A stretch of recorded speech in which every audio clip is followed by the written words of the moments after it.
All right, we're live. I am Joshua Kemble, and this is my live stream. I'm going to be working on comics, and I'm basically doing an early morning stream because I actually missed last night's stream.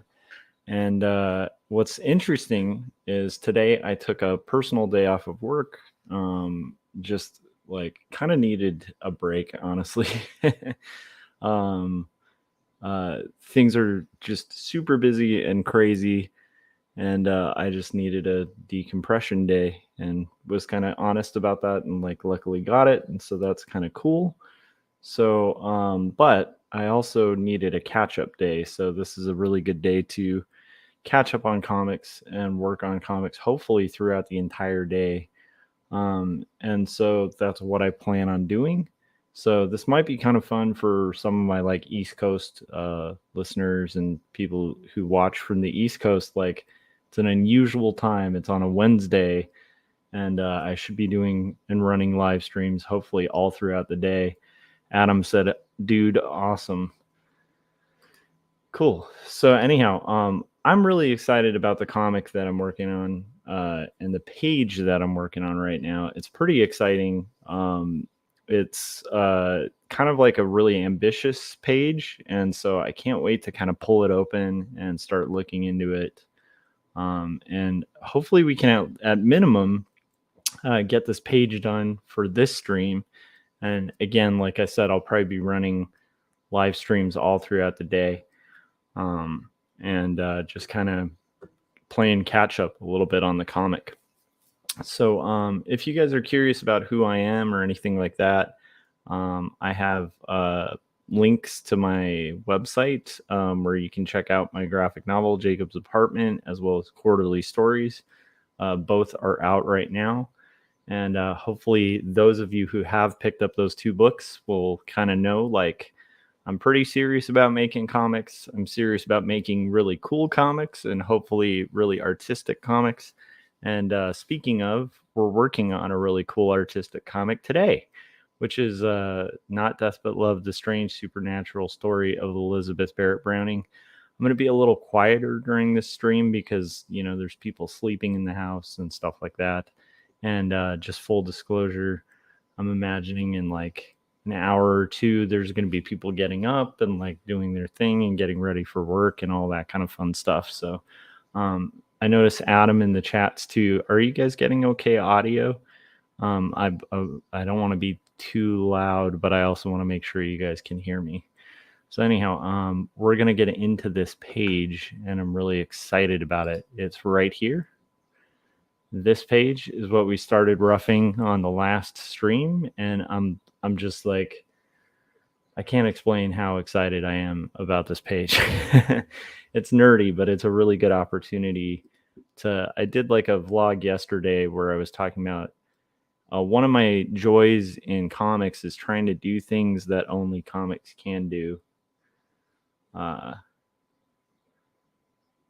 Nice. And Adam said, Jacob's Apartment looks magnificent. Have not yet read the full book, but in the process. Awesome. Glad to hear it, Adam. Thanks for ordering that too and supporting my work. That's really cool. Yeah, so where we were at on this page is like basically this fourth panel. We need to kind of work out the rest of this page and kind of make sure we know what's going on. So, usually when I'm about to start, an awesome Adam said audio sounds fine. That's exciting. Cool. Glad to hear it. So what I'll do usually when I'm about to start a page is I'll kind of go through the script. Like at this point, we're working on roughs for page 35 of Not Death But Love, the Strange Supernatural Story of Elizabeth Barrett Browning, which is a historical fiction graphic novel about Elizabeth Barrett Browning and her kind of interesting brush with spiritualism and seances and stuff like that. And it's really cool. But right now we're kind of getting into, they have just gone from Italy to Regent's Park to basically introduce Penn, their kid, to their family because the family has pretty much kind of disowned them. and it sounds like it's kind of mostly due to her overbearing father, who kind of wrote her off after she um, basically Elizabeth and Robert kind of eloped and decided to get married against her father's wishes, which is nice and romantic. So anyhow, now they're back at Regent's Park in London. We worked out the thumbnails for this, doing like a Frank King style, Gasoline Alley style layout. I always love this about Frank King. It's funny, I overheard Marshall from Marsh Makes Comics, used to be Donkey Jaw Projects, really good dude. Anyhow, I was listening to his stream when I was stuck in traffic on my way home, and today, and he was mentioning always wanting to do this in comics, like this trick, and I can understand it because it's like the second you see that execution, like this thing, pardon the giant lines over it, but it's like the second you see that, like what cartoonist in their right mind would not want to just like crack that open and use that tool? You know, it's kind of like if you're like a woodworker and somebody shows you like a planer or like a good woodworking tool. The second you see it, you're going to be like, dude, I've been using a saw like my whole life. Like this thing's amazing. So anyhow, I'm really excited about cracking into it. And then Marsh said, hey, howdy, sir. And also said, hi, Adam. Hi, Marsh. How's it going, buddy? I loved your live stream. I'm excited about your live streams coming back. I think it's going to be a good thing. So anyhow, today should be my day of doing quite a few of these live streams. And then I just have to get back in the headspace of where I was at when I was drawing these. So I think the person on the right here is going to be Arabelle, I believe. And I need to see Arabelle's costume. Yeah, Arabelle's wearing this kind of... Okay. So Arabelle's going to be here. And we're just going to kind of get into this. So basically, we comped out this page where they're meeting their family at the park. We see at the top like this bridge that's at Regency Park that'll hopefully lead us, in theory, down a path that's, you know, on the right of the page, which will lead us down to the bottom right or the middle right panel, and then lead us back to the left panel. And Paul Pate said, good morning, Josh. Nice. It's exciting. Did I just say that's excited? I'm still waking up a little bit this morning. And then Adam said, Marsh, excited about your recent work. Caught most of yours showing anthologies and your characters, etc. Yeah, dude, I'm excited about the kind of premise that you were coming up with, the endomorphs versus Luke Skywalker kind of thing, and the idea of like having a story you've always wanted to see and then deciding to make the story. Adam just mentioned that he's reading Jacob's Apartment, and this is just kind of to reiterate the idea of like kind of comics being like, a lot of it's just picking a concept and kind of going with it and taking it to finish. A good example is like Jacob's Apartment. The initial inception of that happened when I was younger. I was like going to Cal State Long Beach for grad school, I think. And it was early in the grad program, and I was on the metro because at that point in time, which I talk about this in two stories as well, I'm a late bloomer when it comes to like getting my license. I grew up super poor, and so I never had the money for like a car or insurance or anything like that. And so I used to like public transit everywhere. And in LA or in Long Beach, it's not the best area for like just doing public transit, but I did that for like up until like my 30s, you know, and until I had built a career enough to like kind of be able to justify like the expense of a car. And so anyhow, that's a long-winded way of saying I was on a it's like basically our version of a subway, but it's like the metro. And I was listening to like music on my headphones, and I was on the metro, and I had this flash of an image of like the very last scene of Jacob's apartment just like hit me like a ton of bricks. And then I just started asking questions of like, well, we're like, because it was basically Jacob. It was like this visual picture of like Jacob, who was going to be based visually on a friend of mine named Jeremy, who was a friend at that time.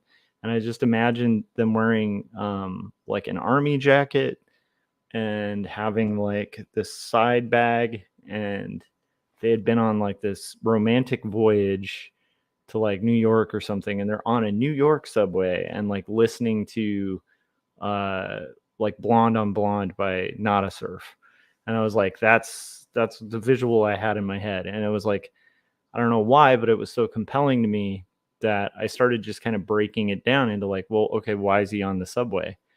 And then being like, well, okay, so he had traveled to New York to kind of like meet this lost lover or whatever. And then I built it out from there. And then I remember even on the subway, it was like these moments of inspiration where I like looked over and there's like this old Victorian house. And I was like, dude, that would be the thing. Like he lives in like this old Victorian apartment, and it kind of built out from there, and took on a lot more meaning and depth later on. But like a lot of it was just kind of picking like, okay, well, this is a project. It's Jacob's Apartment was my first graphic novel. And that's how it built out, was like from just this like one brief moment of like inspiration, and then kind of seeing that inspiration through, because that idea, like I could, like you were saying on your stream, Marsh, I could have told that idea to anyone and the idea didn't mean anything to anyone. I had to show them why that idea had significance. And and so the whole story literally built out of just that little seed of an idea, like that little feeling of inspiration, and then trying to figure out like, well, how would I capture that feeling that I felt for like 5 seconds on, the metro, and like make that into art that is feasible and understandable for people, like put them in the seat that I was just sitting in. And so I think Marsh, like your stream, is dead on about a lot of that stuff. So, and I can say from personal experience, it's like, I think that you will end up with a really strong book, considering if you just kind of pick that concept and run with it.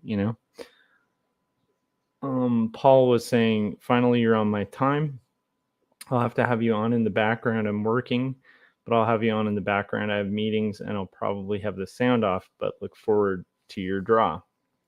Thanks. All right, so let's get into it. And again, like I'll probably, for this particular stream, I'm hoping to just kind of finish up this page. We're going to kind of make Arabelle here. They're basically Penn, the character, their child, is being introduced to Arabelle, the aunt, the closest aunt. I think Arabelle of all the siblings was the one sibling that was actually writing Elizabeth at the time. She's been writing letters trying to kind of get a hold of her family. Her father has pretty much disowned her because of her, getting married to a startling man like like Robert. And so but she, once she was pregnant with Penn, she's been spending years, from what it seems like at this point, writing letters and not getting a response. And finally Robert's like, look, we're just gonna go bring Penn for them to like meet, and they're gonna fall in love with this kid. And so that's what they're doing. They're meeting the family at the park. So this is Penn's first introduction to his aunts and uncles. Paul said, oh, sorry, I already read Paul's comment. Christopher said, good morning, everyone. And then Marsh Makes Comics said, yeah, I'm definitely taking your advice with this. It's what I've picked, and I'm going to see it through to completion. I think it was great advice. Well, you give that advice to people all the time, Marsh. I think you've been an inspiration for a lot of people. You and I have both been like at this, talking about art and like the process and stuff like that for years. And so it's like, I can't imagine the untold amount of people that have probably like started making comics just because of content you've made, And so like all I'm doing is like mentioning stuff you would have probably told someone else. But it's cool. It's like again, like I've experienced that, with two stories as well. Like, what's funny? This ties in a little bit with Adam's stream too. Adam did a really good stream, like a 10-hour stream, which is super awesome. Adam does long streams, like, but in a good way. And like Dee Dee was on, and like Frank was on, but like at the early part of his last live stream, I was about to go to bed, but I gave him the prompt of like, hey, talk about like beauty and art. And by the way, I'm drawing Arabelle, so I'm not just talking here, guys. But anyhow, one of the things that I want her kind of looking at, like she needs to be looking at, there we go. That's a little better. I want her kind of looking at pen. So Adam was talking about like, where does like like the idea of beauty, and then he was also talking about art, that like he thinks that there's sometimes where artists have like, it's almost like, I think it was a Socratic. I have to admit, you guys, I get like Socrates and Plato confused, I think, because one was the mentor of the other, and so like the writings really overlap in my brain. So I'm not going to remember which person, but I think this might be a Platonic idea, but it's like the idea that there's like different levels of truth, right? And there's like ways that we can access truth. But the idea of this like one kind of floating area, I can't remember specifically how they worded it, but it was the idea of like, there's this like floating ether of existing truths, like a mathematician, when they come up with like a mathematical theorem, that works. It's not that they're actually inventing it, it's that they're discovering it. And so like, because the truth always existed, it's just that like they were able to kind of tap into this like floating world of like intangible but definitely real, like truth or beauty. And he made the argument that like truth, beauty, all of these strange things that we as artists are accessing all the time, kind of float in that area. Anyhow, it's a little early in the morning too, so my brain's like still kind of, but I love thinking about that, because I do think there's some truth to that. Like, it's not that a mathematician ever invented that like 1 + 1 = 2. Like, numbers are weird, they're arbitrarily assigned, right? Like, it's just a noise that we're making with our mouths. And yet there's truth to it. And also the person who figured it out, that hey, like if I have one item and then I have two items, I have two, wasn't like just inventing this thing wholesale. Like, they were tapping into something that was true before they discovered it. And then Adam, I don't know if he was tying into this, but I think it ties into that. Was talking about artists who like kind of get in touch with like the muse, or like feel like they have a purpose beyond just kind of like feel driven to kind of, by the way, now we're drawing, let's see here, Charles John. Like, artists like can feel driven, on some projects. You will feel like you are just meant, like you are intended to make a piece of artwork. Like it's almost like the art needed to exist, and you are the conduit to kind of make that art happen. And there are projects like that. Like, so Jacobs was a little more of an intentional project where I was pouring a little bit of my soul into it and stuff like that. But then Two Stories is definitely one of those stories where, I'm going to finish book 2 of Two Stories, because Two Stories is like a weird book that I literally have to sell. Like, it's not an option. It's just like, and I think Marshall was talking about this too, like the idea of like these stories that like people feel like they have to tell. I think the way Marshall worded it on his stream was like, there's artists out there who are working on projects like, or maybe he was quoting another stream or podcast or something, but it's like, I think he was saying like, you want to make the story that you can't live with like not existing. Like you want to work on the thing that like just has to be out there in the world, and you're the person to put it out there because no one else is. That's Two Stories. Like, so for me, Two Stories was like, definitely like driven by something a little beyond just like my own like sitting and like working it out and hashing it out and stuff like that. It was just I think of all my projects, that's the one that is like I just have to tell. Like it's not an option. Like I'm the guy who has to tell that story. And some of it's driven by like thought and in my case, I guess prayer. But it's like it's one of those things where I think it's an important story to tell. And not only that it's extremely personal, but I also think it's like it's something that like I don't even really have much of a choice in like making. And that's so but it's funny because it's like there's two polarities there, like where there's one where I felt like it's really important. It's like I have to talk about it. Um I think it's really important for people to destigmatize like conversations about like mental illness and like a lot of the topics that I kind of bring up there. I don't like his shoulder here.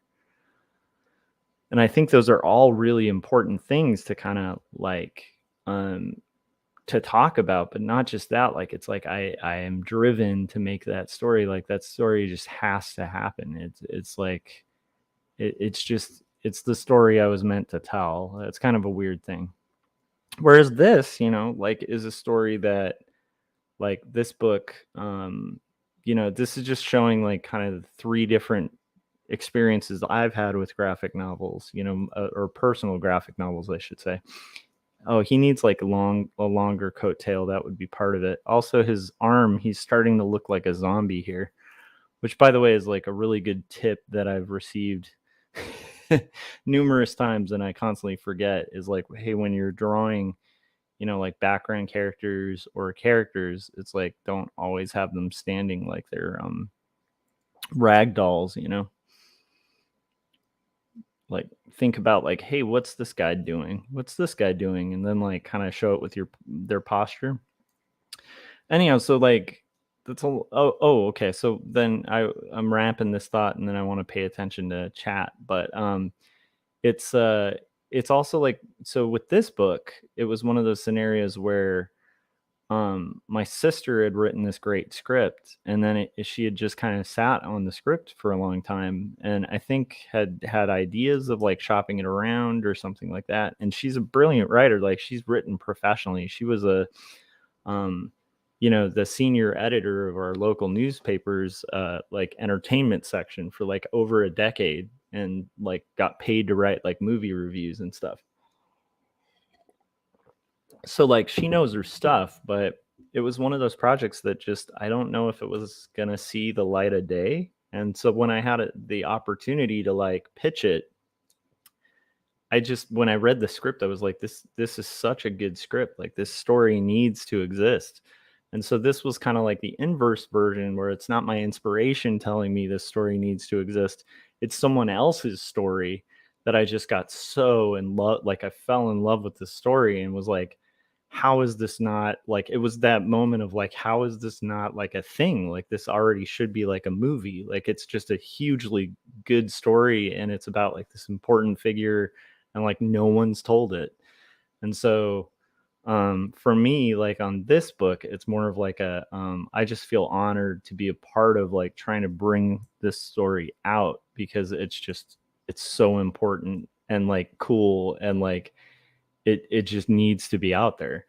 So those are like the three different kind of versions of like things that have driven me to like see something through to finish. But hopefully those are interesting things.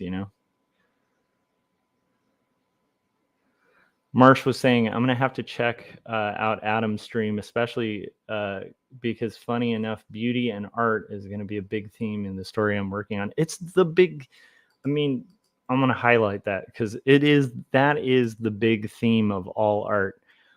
It's funny too, because on Adam's stream, I think he did himself a disservice, and I don't mean this in a negative way.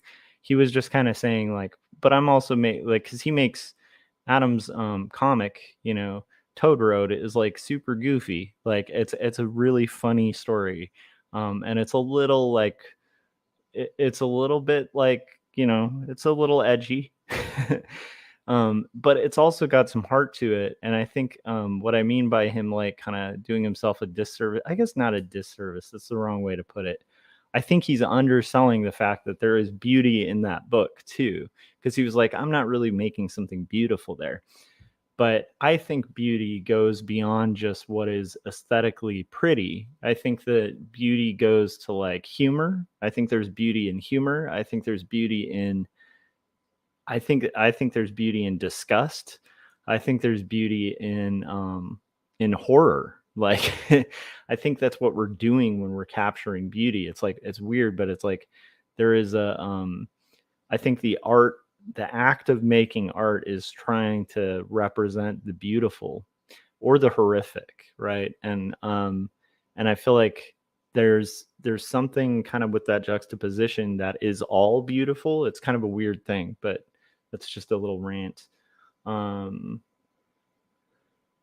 and then Marsh was saying, yeah, math wasn't invented, it was discovered. Exactly. That's the thing. So like the guy who comes up with the first theorem, it's not like they're, I mean, technically there's parts of it that are invented, right? Like the word, the signifier.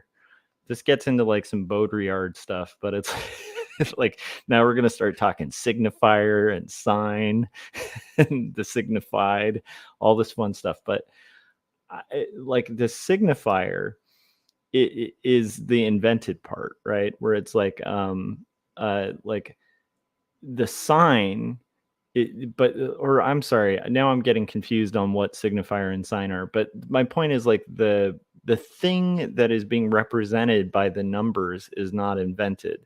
The numbers were invented to put like a verbal or a written explanation for like the underlying thing that is a matter of fact. Like the matter of fact is the thing itself, and then the thing that's being represented with language, like that's just our weird human way of like articulating the thing, the truth of that thing.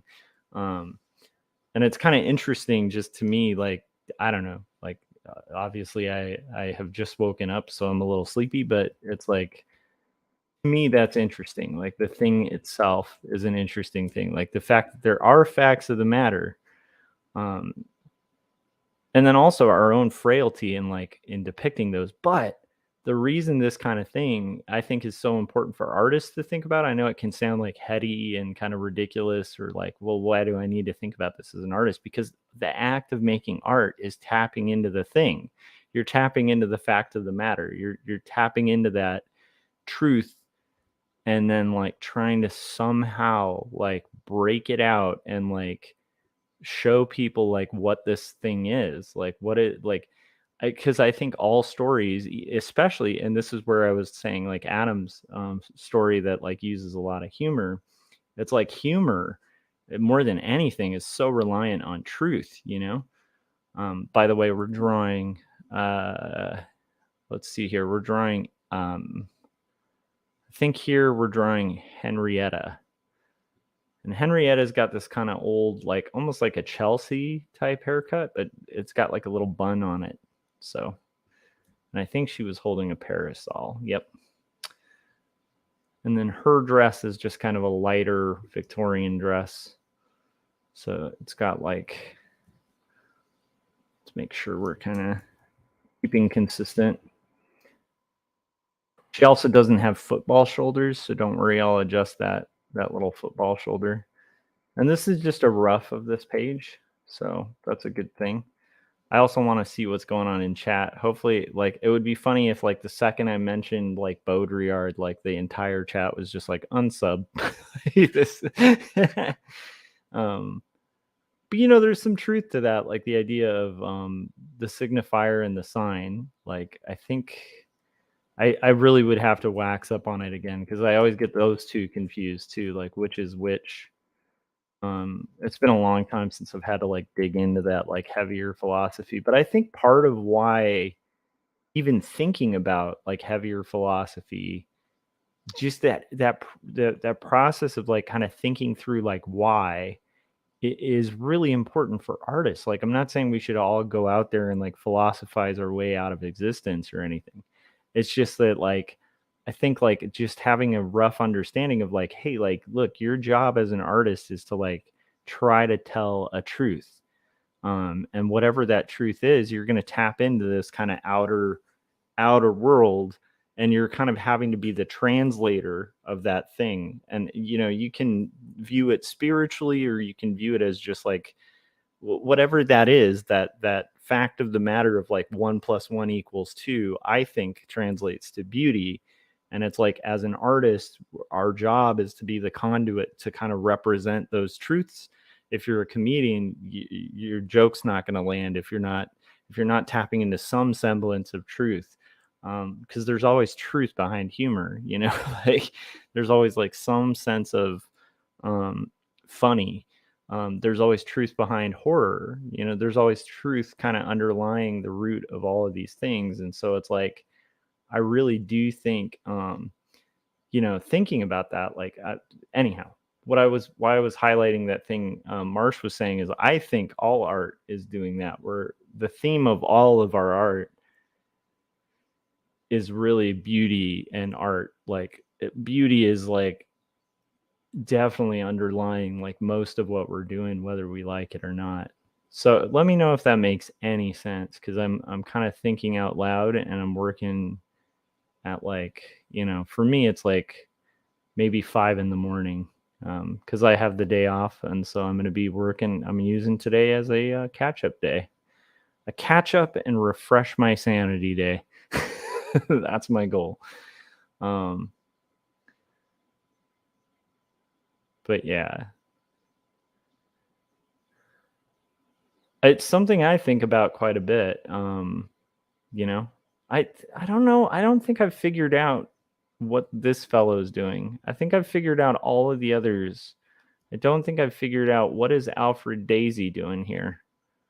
Because right now he's just kind of arbitrary. Like, I don't think he knows what he's doing. I need to figure out what he's doing. So anyhow, when you're doing art, it's like that's the thing. But the cool thing is the the the practice of doing art taps you into that outer truth stuff. Like, it's like you almost don't even have to be conscious of it. You just have to show up. Um, it's kind of like the practice of doing mathematics. Like, if you're messing with math long enough and you're good at it, you might discover one of those truths, like just through the process of it. And you can definitely work out existing truths that have already been discovered. Um, that's just the way it kind of goes when you start delving into like, the sciences. But when you start delving and dipping into the humanities, don't forget, we're a good cousin to the sciences, right? Like, we're like, we're not dealing with as many like solid things. Like, the humanities deal with a lot more abstractions, but there's solidity to the abstraction. Anyhow, hopefully I didn't lose everybody there. Christopher said sketches are akin to workups to mathematical proofs. We are trying to extrapolate a meaning from the sum of an image. Exactly. And then Sam T just said, good morning, just turned in. And then Adam said, thanks, Marsh. The video, yeah, here. The video I was talking about was Insomniac's Delight Live. The stream continues, which I love Adam's titling. The discussion on beauty and art and spirituality is mostly at the beginning of the stream. Yeah, and it's a great stream overall. And honestly, I kind of prompted that discussion. Poor Adam was just getting my prompts in the. I'm kidding. It's not like he was, I think he was like streaming and was like, I wonder if there's a topic I should talk about. And I'm like, to me, anytime an artist is like, you have a topic I should talk about, I instantly think like, talk about beauty. Cause like that to me is like a real interesting thing. Okay, we got to work out getting all into this crazy discussion about beauty, and I am here to draw, so I do have to work this out real quick. Let's work out what's going on here. So for my next part, it's going to be, we have this part that says pen. These are your aunts and uncles. We have them being introduced. And so now we got to get into the final parts, the final sections, the final countdown. What I'll do is real quickly though, I'm going to save this, and I'm going to catch up on chat, and then we'll get into like comping out the next few panels. But honestly, that wasn't too bad. I'm still loose, which is good. That's a good thing when you're sketching. So hopefully we'll make some progress. Okay.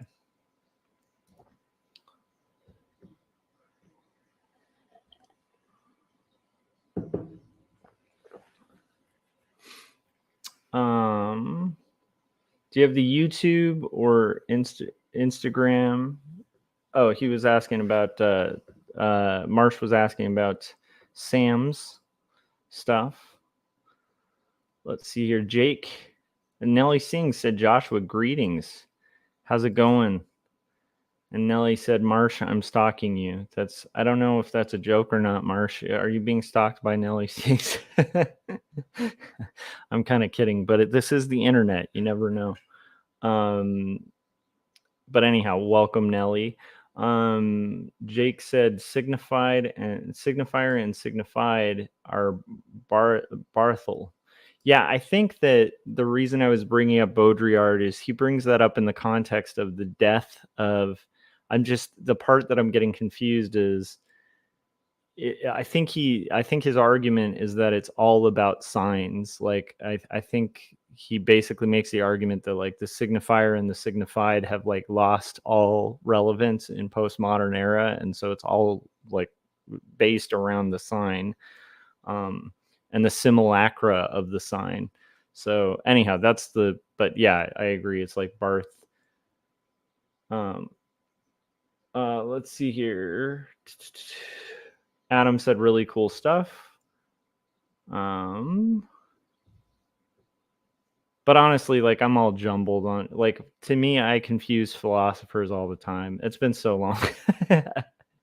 Marsh says, I know everyone won't agree, but to me, the existence of math is evidence of God. That's what Marsh said. I would agree with that, but I'm a Christian, so I'm a little biased.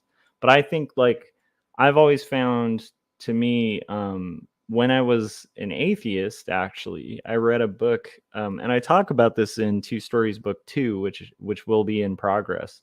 But I read a book by Francis Collins, who's like the guy who decoded the human genome. He was like the first person to kind of figure out the full string of code of the human genome, and he talked about that being one of his primary reasons for believing in God, was the idea that in his mind, like the argument he makes is that most evolution is based on the idea of reducible complexity.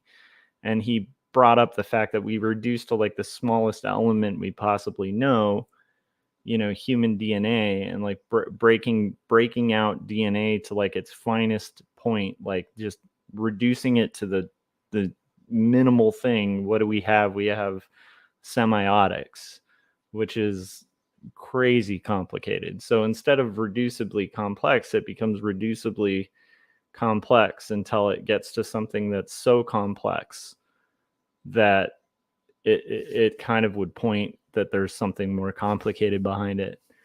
And that's math, like the whole, like the majority of, I think, how they even are able to do the human genome, I think relies on mostly biology and math. So, but I suck at math, so maybe that's why. I don't know. Nellie Singh said, understood Dr. Kemble from The Fugitive. They misspelled the name Kimball. It's Kemble is the correct spelling. That's right. Actually, it's Kremble. That's a callback to like when I was at a comic convention and was doing a panel, and they had my panel guest slot listed as Kemble. Okay, guys, I'm gonna break from the chat just for 2 seconds to like try to comp out this next rough, and then I'll catch up on what's going on in the chat in a few. But I do got to focus for like 2 seconds. Thanks and welcome, by the way, to everybody who's watching. This is a pretty fun happening chat. That's what the cool kids say these days. I don't know if you guys are aware of that, but all the cool kids are talking about the happening chat. Okay, so here we go. We've got our thumbnail.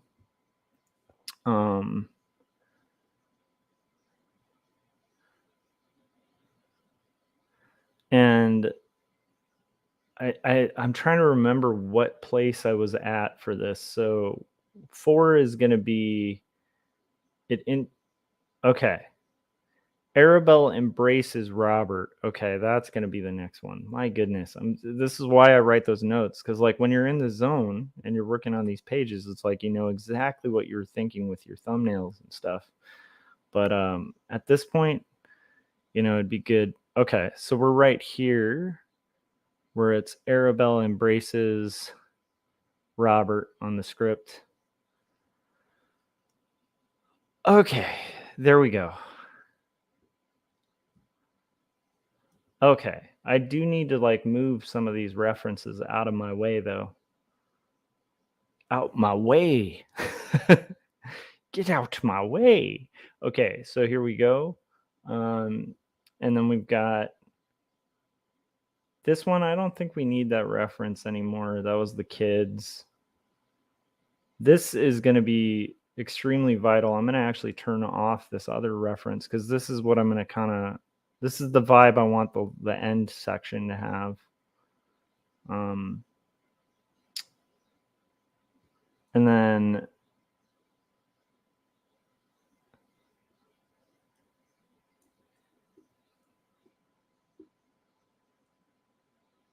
so then I'm gonna have my thumbnail here so I can kind of see it. This is going to be a 2 panels, so I can kind of work on that in a second. And I have like one other thing. And then I want to see what's happening in the chats because it's so much fun. I love the fact that I really do feel like our little community of live streamers is like we got a little community of like live streaming artists building, and it's really exciting to me. And it's just fun to like have these art hangouts. I think it's really productive. Like I don't know about you guys, but I get a lot of inspiration from these things, and so I don't know. I think it's pretty awesome to have these like little impromptu art hangouts with people all over the world and the country and just kind of like hang out and like work on this stuff and make it happen, you know, and inspire each other and talk about heavier things like beauty and art. And that's the thing. Like, that's the thing. I think Marsh would back me up on this, as would Adam, but it's like, you know, I think sometimes we as cartoonists like kind of forget that we're artists. Like it's like illustrators too. And some of that is like just because the art world has been super unfair and pretentious sometimes to like commercial artists, you know. But it's like, you guys, we're making art. Like, and art is cool and philosophical and fun. Like it doesn't have to be, you know, it's and philosophy even doesn't have to be this like crazy like academic endeavor. It's like we all kind of philosophize whether we read it or not. Like we all have like our own little idea of like what framework we're coming to the world with. And then as artists, it's like, you know, when we're making unintentional decisions, we're still making decisions, right? And those have implications. I don't know. It's fun. It's art stuff, you know. Like, let's not forget we're artists. Don't let the straights make us forget we're artists. Or as Gary Hodges would say, don't let the fancy whites get you down, you know. Sam T said, Marsh, we've chatted a bit in the past. Christopher said, the sum of all parts Marsh. Sam T said, I agree that math is evidential for God. Philosopher and mathematician John Lennox would certainly agree. Dude, you're mentioning Lennox. I love Lennox. The best book there's a couple books I like by him, but he wrote a book that I liked called The 7 Days That Divide the World. But yeah, Lennox is one of the better ones. I'm obsessed with him, actually. I watch a lot of his talks and stuff. I just think he's really interesting. Yeah, Marsh, definitely check him out. Like, Lennox is rad. And then Sam T said Descartes and Blaise Pascal were also mathematicians and theologians. What was it? Like, anytime somebody mentions Descartes, though, I think of that stupid Monty Python bit. Like, I love it, but they have a philosopher's song. And I think it's Rene Descartes sure could fart. I drink, therefore I am, or something like that in the song. It's so stupid. But it's good. If you guys are ever bored, you should check out the Monty Python philosopher song. I'm sure half of you guys have already seen it anyway. Nelly said, you'll have to shave that beard now, Dr. Kemble, before Tommy Lee Jones catches you. That's true. But see, that's the part I can't reveal, that this beard is actually part of my hiding from Tommy Lee Jones till I can find the one-armed man. I just went in reverse of like the movie, where the movie, like, they were beardless. In this case, I'm growing the beard to mask my identity so I can find the one-armed man and prove my innocence. Sam T said, there are times I've added characters to a piece just to fill in space for the sake of symmetry. If one focuses on them, it can become more obvious. So I try not to give them too much detail. Interesting. Nellie Singh said, Josh, you're the most articulate person who I have met that's just woken up. A wonderful explanation. Thank you. Oh, cool. Thank you, Nellie. I'm glad I'm being articulate, because I confuse myself quite often. Here's the thing. Sometimes and I think this might have a slight bit to do with like possible autism or something, but it's like sometimes I will think that I'll come across to people sometimes like I'm pretentious. This is just something that's happened to me a lot in my life. And like, what's weird is I think sometimes people misunderstand the fact that, like, I'm trying to make sure I'm being clear to people, because half the time, like, I'm confusing myself. like, like, the point being, like, if I'm saying, hey, does that make sense? It's because I'm like sincerely wondering if it makes any sense. Because, like, I don't know if I feel like most of the time I just assume that I'm having a failure to communicate. And so sometimes I'll be like, does that make sense? And people will be like, I'm not a moron, like, but it's like, I don't assume, I actually tend to assume people are really intelligent. I just, like, I assume I'm really talkative and jarbled and confused about the way I communicate. And so sometimes, like, anyhow, it's one of those funny things where sometimes it flips, where people think like, oh, you pretentious jerk. And I'm like, no, like, I am literally a moron. Like, I am a complete moron. And I usually assume that I'm just not clearly communicating. I envy people who are really clear communicators. So thank you, Nelly. I take that as a compliment. Christopher said, you can tell. Christopher said, you can tell when the work is calling because you get up at what must be 5 a.m. there to work on your comic on your day off. Dude, me working on comics all day is a day off. That's a refresher. Jake said, Marsh, hope you're doing well. And then I like this too. Jake said, I too get my thinkers in a twist, Josh, no problem, regarding like getting all the thinkers confused. Oh, And then Jake said, I'm out. Take care. Well, good luck, Jake. Appreciate you stopping by. I feel like Jake used to stop by a ton. So I think he's kind of on a bit of a sabbatical from the interwebs. But whenever you come back, Jake, we will embrace you with arms wide open. And we'll even sing the terrible song With Arms Wide Open. Do you guys remember that song? It was so bad.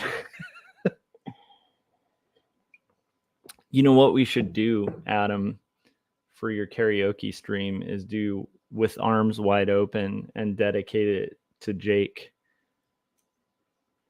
What was that band too?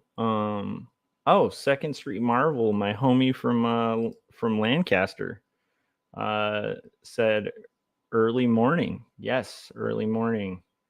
Welcome. Second Street Marvel's great. Good dude. Good dude. If you guys haven't checked out what he's doing, he does a lot of comics and pop culture, and he's also really funny. Very funny. Anyhow, so if you guys don't know what like a Myrtle Maniac is, go find out. Be subscribed to Second Street Marvel. The guy's in my hometown too. Okay. Marsh says, okay, I think that explains what you said, Chris, about the sum of all parts. Oh, what did Chris say? Oh, okay. And then let's see here. Marsh said, I renamed that video, or Adam said, Marsh, I renamed that video. It's now Insomniac's Delight, Beauty and Art. Paul joins us. Dee Dee and Frank give Adam advice. Yeah, that was a good stream, and Dee Dee was really awesome. And then Nelly said, that was funny, Kremble. Thank you. I got to catch up on the chats so that I can get to working out this page. Adam said, I was really depressed. Frank and Dee Dee were giving me advice. Hey, advice is good, man. I think artists primarily as philosophers. I think we are, and I think sometimes we're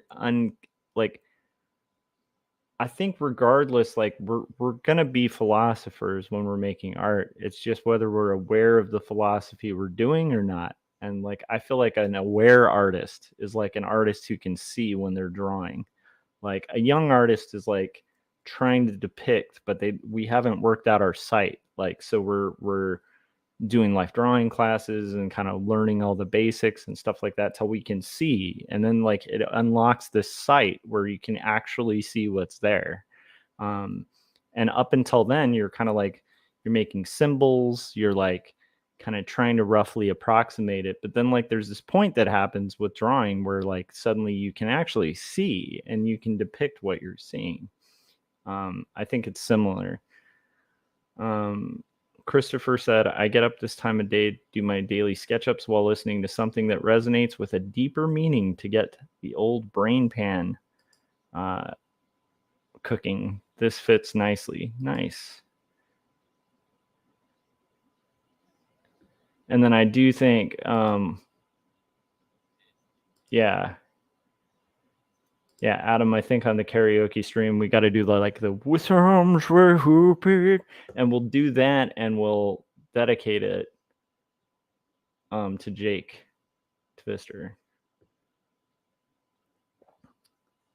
And then, Marsh said, I think I actually like that song. Oh, sorry. I wasn't a big Creed guy. Let's see here. Oh, I love it. Christopher said, oh, you monster. I'm going to have to croon along with some old REM or something to get that song out of my head.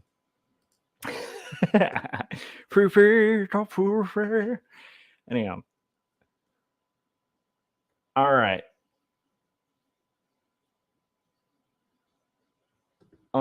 Marsh says, sometimes it's hard to imagine Stallone thinking about philosophy and making Rocky, but I totally think there's philosophy there. I do actually think, I know it's weird, but it's like, I think Stallone, like, I think he did a lot of deep thinking in that movie. I think that movie's full of just some profound thinking. And like I said, I don't think when you're engaging in philosophy, it's like I don't think you have to be like quoting different famous philosophers or whatever. It's just kind of thinking about like deeper themes and meaning, and like asking interesting questions like why, or what then, you know? Um, yeah, I don't think it has to be like this purely academic thinking, but I would say like, yeah, that I mean, Rocky is an incredible piece of art. Now, some of the later sequels get a little silly, but even those are fun. you know. Okay. I still haven't seen Creed though. Is that as good, Marsh? Have you seen Creed, and was that as good as people have told me? I need to check it out, I think. Okay, Arabelle is going to embrace Robert. Well, first I want to okay, we're going to flip it. I just moved everything to the wrong side of the page. And I might have even comped this out incorrectly, but what I need to do is actually have it read from right or left to right now. And I was like in my sleepiness getting this on the wrong side. Okay, there we go. There we go. Much better. Okay, let's actually draw. This is what this is an art stream. So let me draw. This isn't my philosophy stream. Although I do love that stuff. I love thinking about that stuff. I like thinking the deep things, you know? Okay, so here's the here's the tree. I want the tree to kind of continue to here. We got to kind of work out the background real quick. So the tree's going to go to here. I think we'll have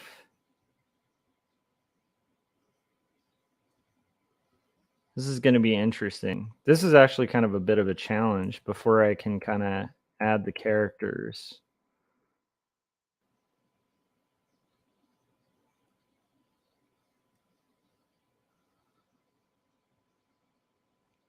Yeah, Marsh was saying, yeah, totally. I remember getting into pretty deep conversations with guys at the lunch table in elementary school. I think it's natural for us to do that, even in the most primitive levels of development. Yeah. When I feel like, honestly, I think sometimes like we're on to like, I almost feel like sometimes, like, there's times where my son's like totally just goofy and a kid and he's like, learning stuff. But there's times where he'll ask questions that are like really good questions, like that it's like adults kind of forget to ask, you know? Like we just get so occupied with like, um, you know, like making money and like survival. It's like on the Maslow's hierarchy of needs, I think that's what it's called. But it's like we get so caught up in like those base level needs where we just have to like, you know, like not die, not starve, like those kind of things. Um, that it's like very easy to forget some of the more like kind of profound questions that just kind of happen when you're a kid, you know? But one thing I love about my kid is just like he's at that age where like, dude, like science is awesome to him. So he's like, why does the like, he'll ask this weird question about like um, how gravity works or like why are things hot? Like just basic stuff, but it's great stuff to ask, you know? It's like you know, why is there a full moon? They're all like things that we all kind of learn, and then some of us forget, the basics, like, but also like more existential questions just kind of happen for kids like way easier than they happen for adults. It's very strange, but it makes sense again because we just like, we have like, we have these, like, base level needs that, like, we absolutely have to fulfill, like, If you're concerned about like eating your next meal, like you're not going to be sitting around thinking like, what's the purpose of things? It's like you're just kind of like, how do I get food into my belly? you know. Anyhow, I think that's why as kids we're usually a lot more open to like kind of asking questions and looking into answers because like we just have way less if we have like any somewhat stable childhood, it's like we have way less concerns for like the basic stuff, when we're little, and those things don't rest on our shoulders. I like the idea of this kind of maybe this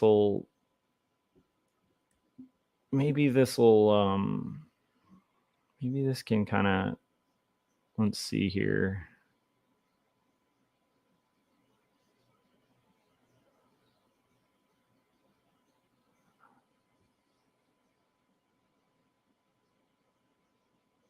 I don't know if that tree was the right call in the center there.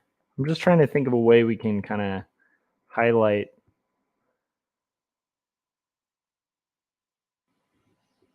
No, actually, I do think that's the right call. Okay. Okay. Cool. I think we're in okay shape here, guys.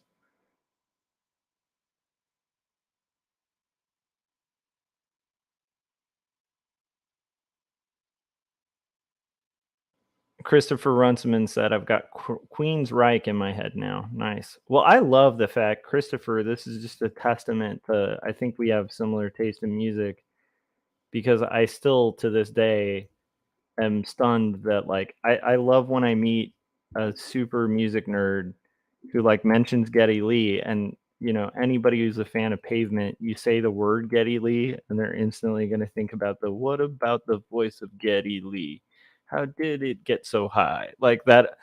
Of course we're going to think of that, and the fact that I was about to make that quote and you were like, or if you're familiar with Pavement, and you went into that, I was like, dude, like, you like Pavement? Okay, we're good. Like, I guarantee we have similar similar tastes if you're into Pavement. Which, by the way, if you guys haven't checked out Pavement, oh my gosh, like, so influential. Especially if you're into like kind of some of the more poppy stuff, like early Weezer was like super influenced by that stuff. But it just cracked me up, Christopher, when you mentioned that. Marsh said, yeah, totally. I remember getting into pretty. Oh, wait, we talked about that. Okay. And then Christopher, yeah, continued to quote Pavement, saying, I wonder, does he speak like an ordinary guy? I know him and he does, and you're my fact checking cuz. That song is the best too. Focus on the quasar in the mist. Anyhow, I'm going to just quote Pavement.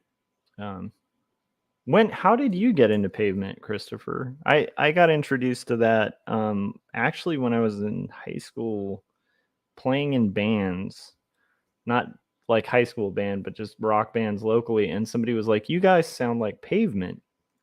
And we were like, "Oh, thank you." And then like right after that, my entire band was like, "What the hell's Pavement? Like who's Pavement?" like and then we looked into it and we were like, "Oh, that's cool." And we are not that good, but we did have like an influence, like equal influences, similar influences.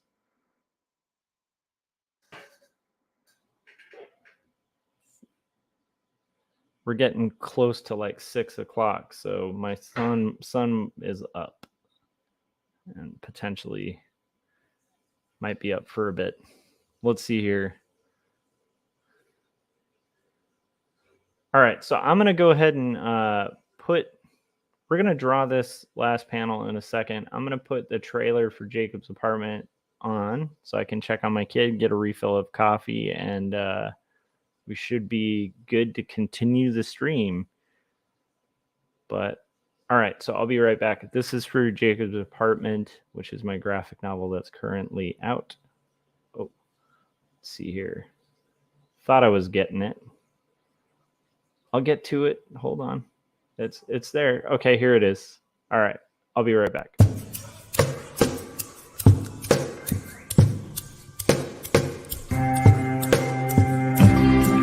Speak clearly, it seems that only in dreams can we these things we've seen and walk around breathing things.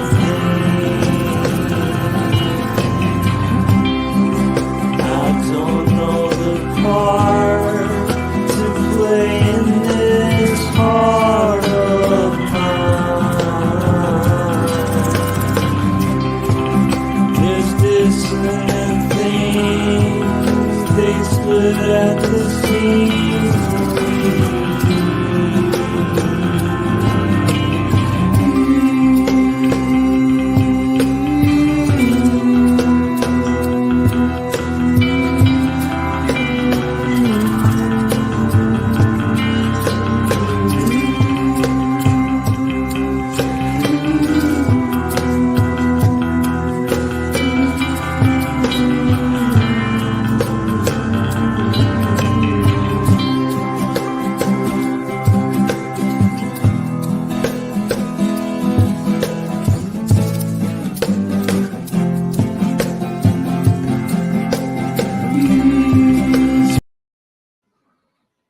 All right, so I'm trying to keep the scale of everybody so this effect works better.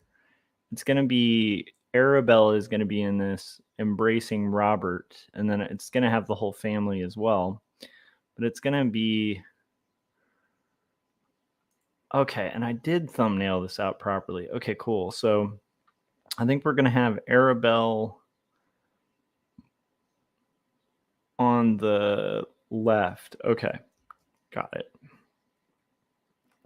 So she needs to be saying, "It is good to see you again." Okay, let's just write this out.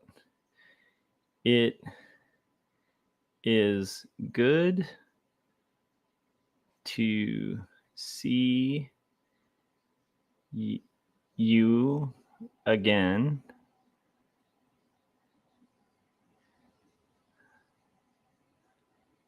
Will you forgive us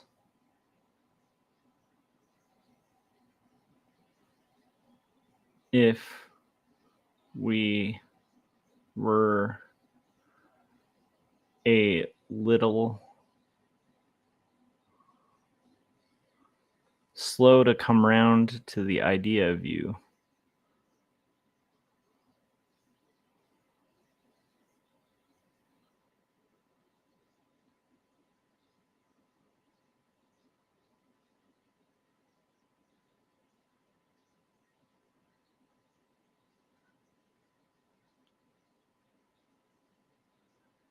And this is good dialogue too, because it's establishing like her siblings were kind of like thrown off too,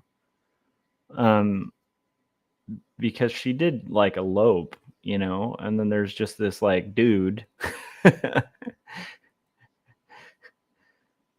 and they're just meeting him, so it really humanizes that. But also this last line really highlights that like her father, like that Robert's really good for her, like because it's I've never seen Ba so well.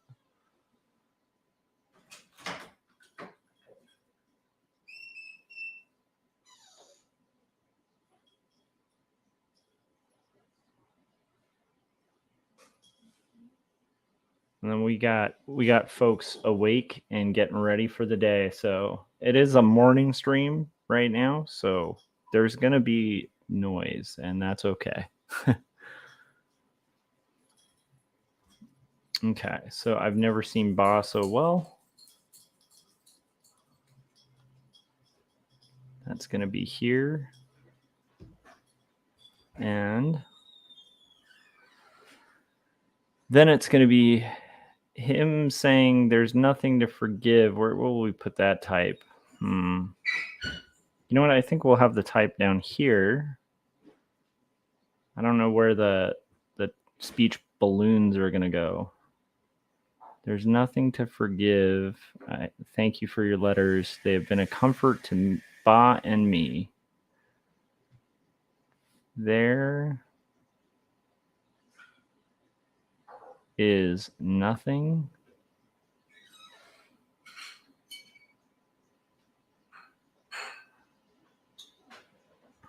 Marsh said, I'm hopping back and forth between both. Oh my goodness, Dee Dee's streaming right now.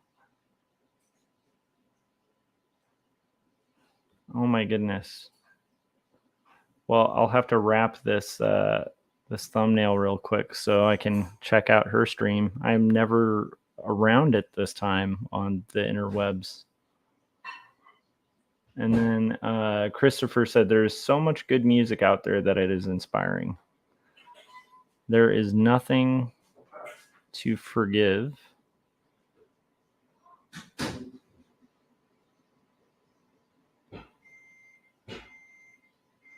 And then it's going to say, thank you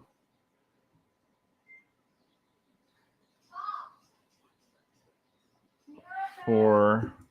I'm going to go check to see what Ben's calling his mom for. See if I can help him out. I'll be right back.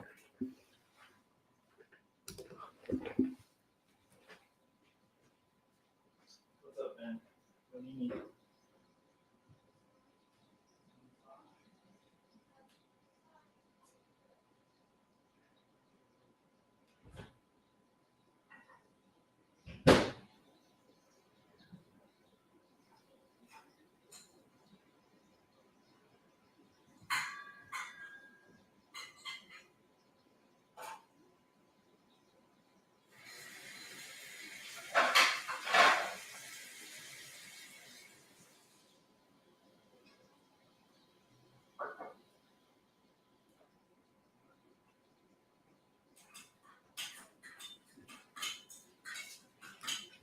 Well, that was just kind of adorable. He wanted like his foot was kind of hurting, so he asked me to rub his foot. I'm like, okay.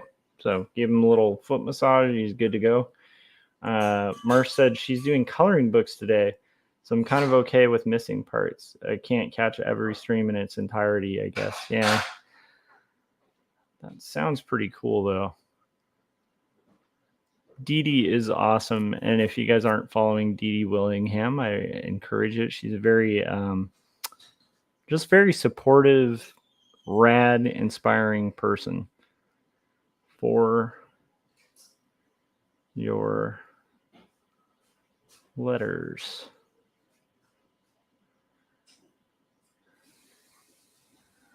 They have been a comfort to Ba and me.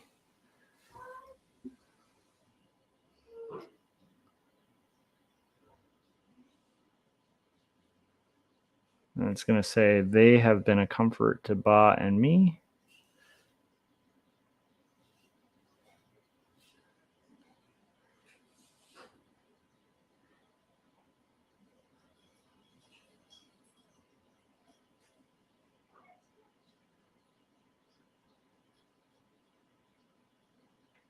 Christopher said, I need to clock out because I had a stream clocked in for now here on YouTube for some SketchUps I'm doing for a painting. I'll check back in later. Have a great day, gang. Awesome. Thank you, Christopher, for stopping by and hanging out. And again, I'll be probably live streaming all throughout the day because I'm kind of doing a catch-up day to get comics done.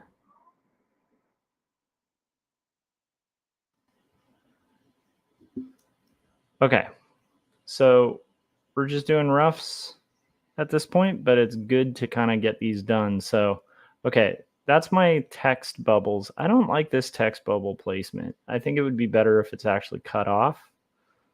So I'm going to kind of move that down, and then we'll have Arabelle. Oh my goodness. Did I do this on like multiple layers? Then we'll get into drawing Arabelle and her doing stuff. What is everybody working on, by the way? I'm kind of curious what you guys are all working on. It sounds like Christopher's about to do a stream himself. Christopher Runciman, who hopefully you guys are all familiar with. What is everybody else up to? What do you guys do at this time? I'm used to doing these late streams. I'm guessing everybody's kind of either getting ready for work or working on art. Frank said Dee Dee is cool. I agree. Very cool. Okay, so we're gonna do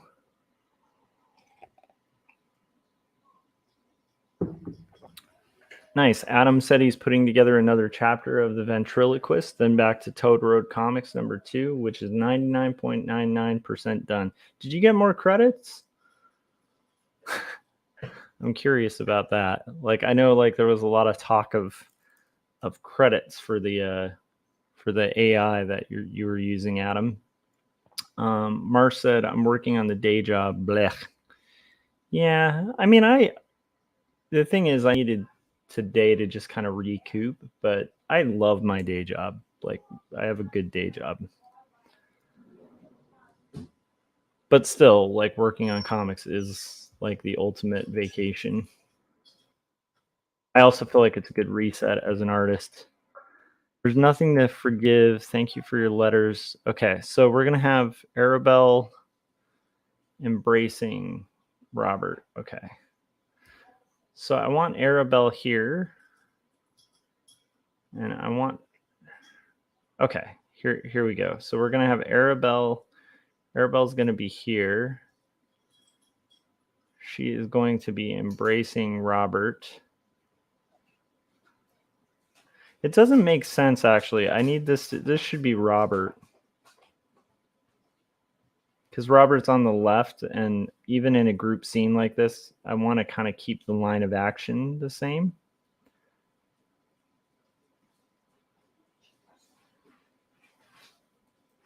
So it's going to make a lot more sense for her to kind of be embracing him from the right.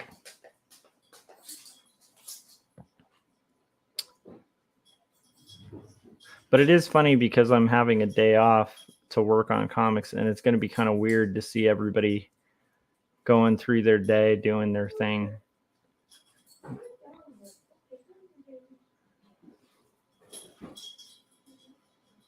It's a whole world of things I'm not as familiar with. He shouldn't be leaning back. He should be leaning forward a little bit. Okay, and I need to be a little looser because I'm getting a little tight with my my basic shapes here. We don't need, to recreate the wheel yet. We're just doing a rough and establishing placement. Okay, so she's going to be there embracing Robert. And then there's Robert. They aren't kissing.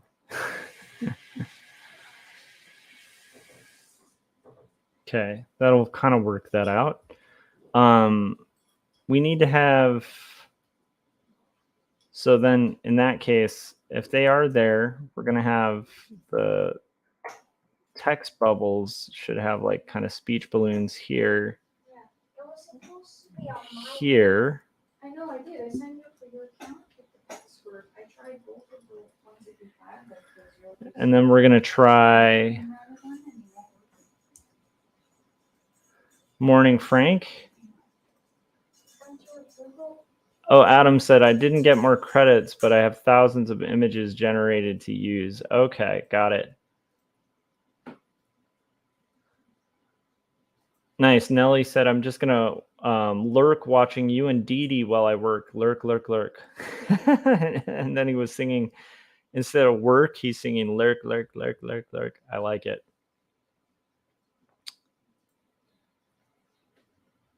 All right. Yeah, Frank, I woke up like pretty recently too. And I have the day off, so I'm going to be doing just live streaming throughout the day and catching up on comics.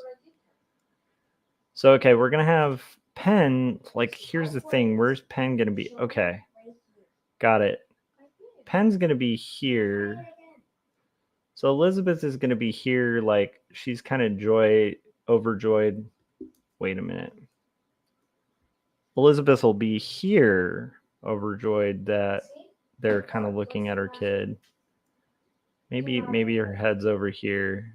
She'll be like kind of posture of maybe, yeah, maybe head back a little bit, because she's going to be like kind of happy that they're here looking at her kid. Pen's going to be here.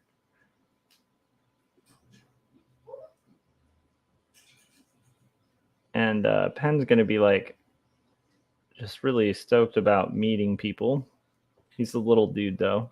And then we're going to have, so that's Arabelle. So now we need Henrietta, who's the lady with the parasol. I think Henrietta should be here now looking at him. So she's going to have her parasol here.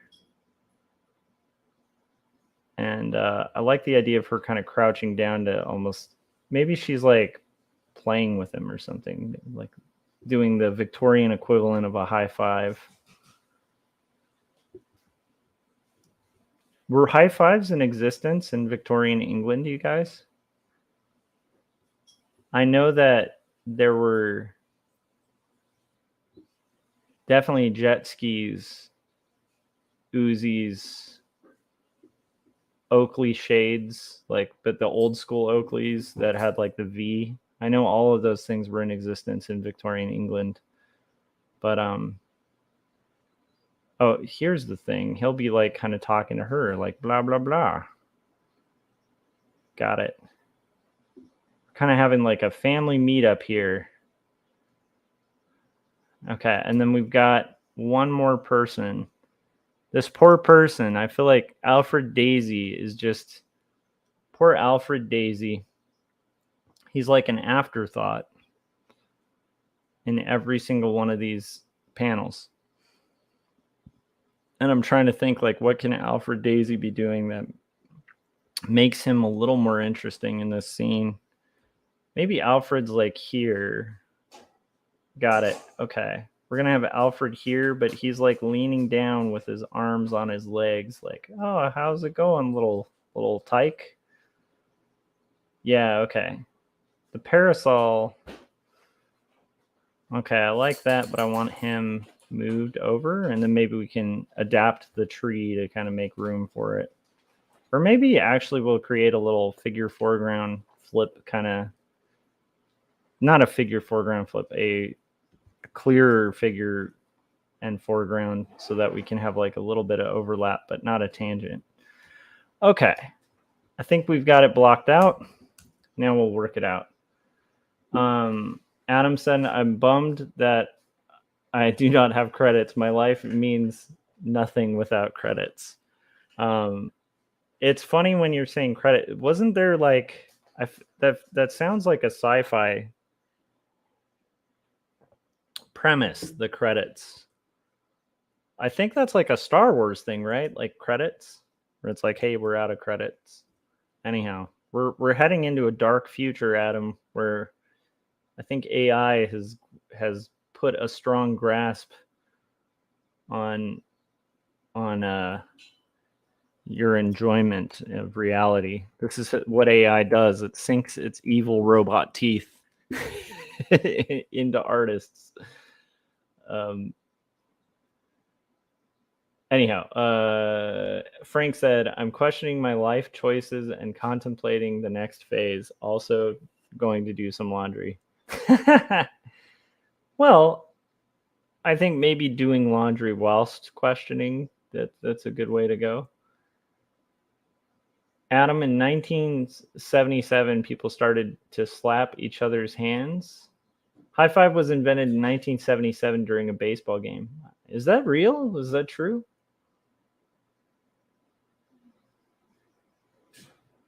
And then Marsh was saying, I wonder who has the patent on that invention, the high five. Victorian high five. They use credits in Star Wars, yeah, was Adam's statement about the credits. And then Marsh was saying they were trying to slap someone in the face and hit their hand instead. They decided they preferred hand slaps. That's true. Maybe it was like a pacifistic move where it's like maybe the first high five was like a passive aggressive move. where it was like somebody really just wanted to punch someone, but they're like high five.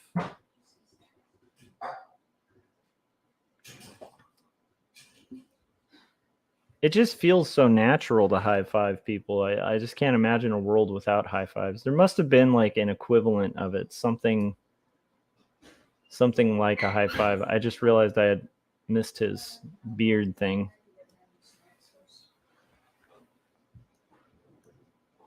Okay. Now we're doing details on Robert a little bit. And we are going to rock and roll. And we're going to make some comics all day long, guys. Welcome to my stream. We're going to be making sweet comics.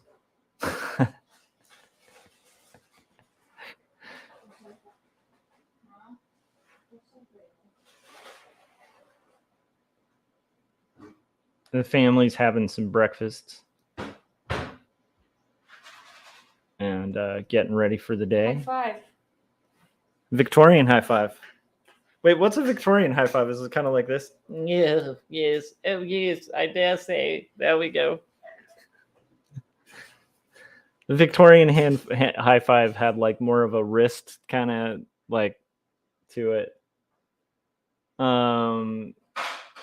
Adam Lohr said the first ever high five appears to have happened in 1977 during a baseball game between the Los Angeles Dodgers and the Houston Astros. And just, I'm not a sports guy, but I have to say it was probably invented by people from Los Angeles because, I mean, we're LA, you know, it's LA. It's the coolest place in the world. So, I mean, if the high five wasn't invented in California, I don't know what was. Definitely not Houston, huh, Frank? I'm just kidding. I'm trying to get a Texan versus California beef going. What do you think, Frank? Too early in the morning for Texas versus California?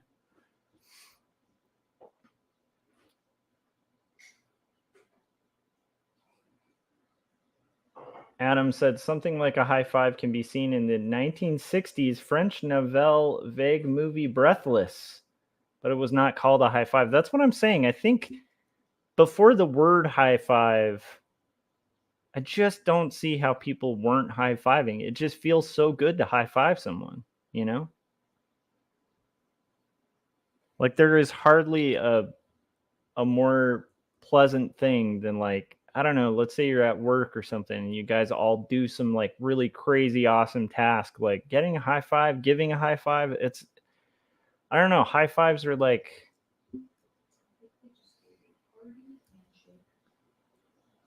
I think like the world without high, like really maybe that's why, you know, the lifespan in Victorian England was so short for most people. Like maybe it's just that people, like maybe instead of it being advances in science that have expanded people's lifespan, maybe it was just the fact that people didn't realize that they needed high fives for their mental well-being. You know what I mean?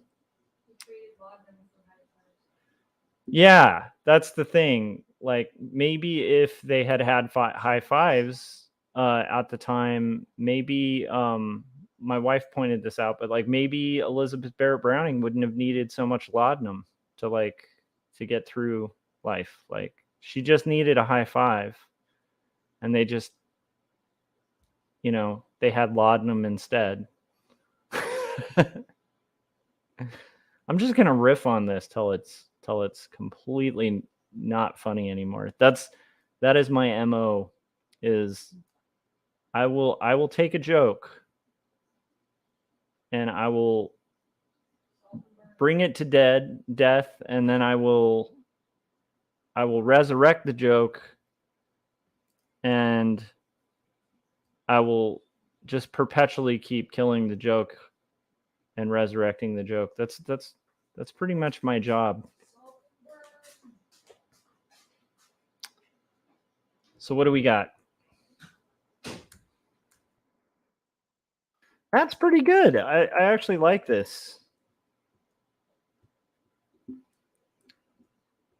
I don't like that the tail is pointing at her cranium because I know it's weird. This is a nitpicky thing, but I feel like when you're doing speech balloons,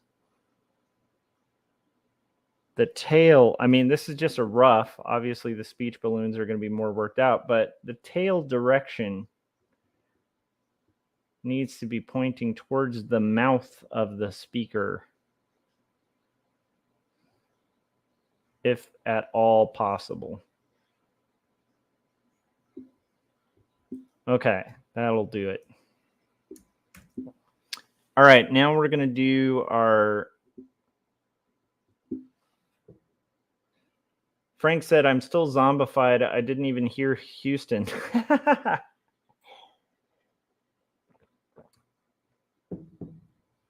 There's a similar Japanese precursor during World War II called the high touch. Oh my goodness, maybe it originated, maybe it's an import, you know? An import.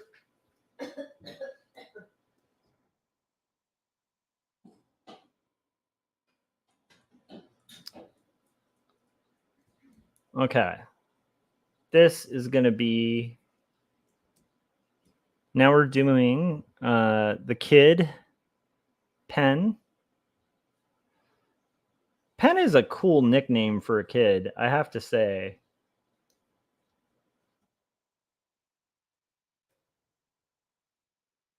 And her kid actually, it's funny, historically, I believe her child became like a sculptor and like a painter. He was like an artist. And if you think about it, like, if you feel the weight of legacy with your relatives or whatever, imagine if your mom and dad were like the most famous, like, important poets of their generation. Because, like, whatever you achieve, you're probably not going to outdo mom and dad, you know, at that point. That's all I'm saying. So imagine the weight of legacy that this guy had, that Penn had growing up. And I think he's responsible for like republishing like a ton of Elizabeth Barrett Browning's work. So, and I also believe, you know, he had extremely fond memories of Elizabeth from the records that we've seen. But it's like, just imagine the weight of that. Like, but now imagine that weight, and imagine that your parents and your family were the people who invented the high five. How would you live up to that legacy?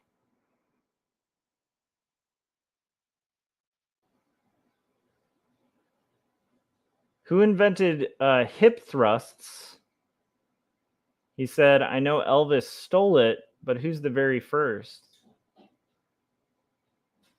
I don't know, but I do think Elvis definitely popularized that one. Elvis and his pelvis. I remember when I was really little and I first started learning about Elvis, and I had an adult from an older generation explain that he had the nickname Elvis Pelvis.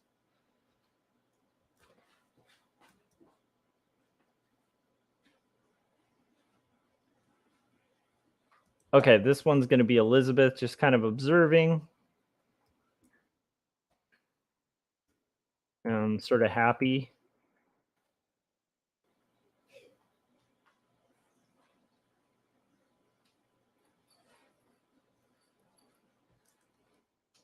And a very happy eyebrow there. That's more contented.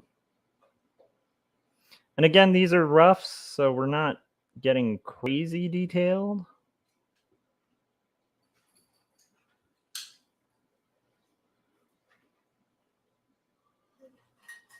I will say, I know Elvis pulled a ton of inspiration from a band. This is like a deep cut. I'm guessing if Christopher's still listening, he's probably heard of this band. But if you guys haven't heard of this band, I recommend it. There is a guy named Bob Wills, and he started doing this weird blend of like kind of bebop and country. Like I don't even know if it was bebop at the time. I'm trying to remember what it's kind of like. He basically was the first to kind of start fusing country music with blues and swing. But like Bob Wills and his Texas Playboys, very awesome. Also super fun for cartooning too. You can feel like a real old timey rad cartoonist listening to Bob Wills and his Texas Playboys. But that band was a huge influence on Elvis, as was, I believe, Chuck Berry. Chuck Berry took it way further and was a much more direct influence, but it's like but Bob Wills and his Texas Playboys, they were some of the first to like really do that like mesh. And what's hilarious about Bob Wills and his Texas Playboys is um they'll do these like riffs. So she's wearing this that's right. Okay, I had to remind myself of like what she's wearing. She's got this like kind of heavier fur coat going. But the fun part about Bob Wills and his Texas Playboys that feels really old school when you're listening to it is there's like times where he'll just like the band's riffing and you just hear Bob Wills in the background going, "Oh yeah. Uh-huh. Well, shoot." Like stuff like that. All throughout it. It's great. Very charming, fun music.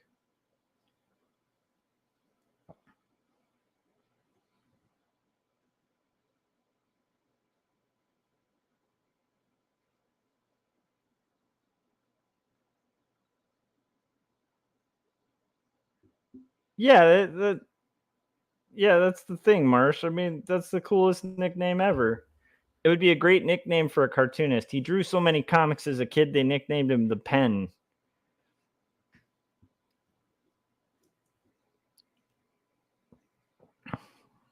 Yeah, the Pen is just a great name. It's like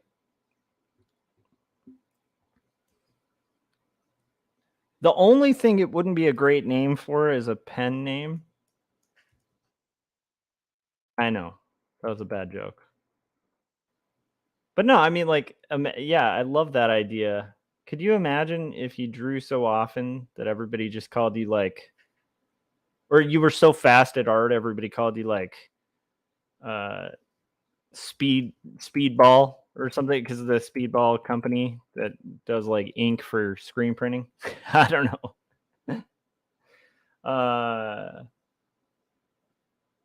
What are some of your favorite Elvis songs? Oh my gosh, don't get me started on Elvis songs. Okay.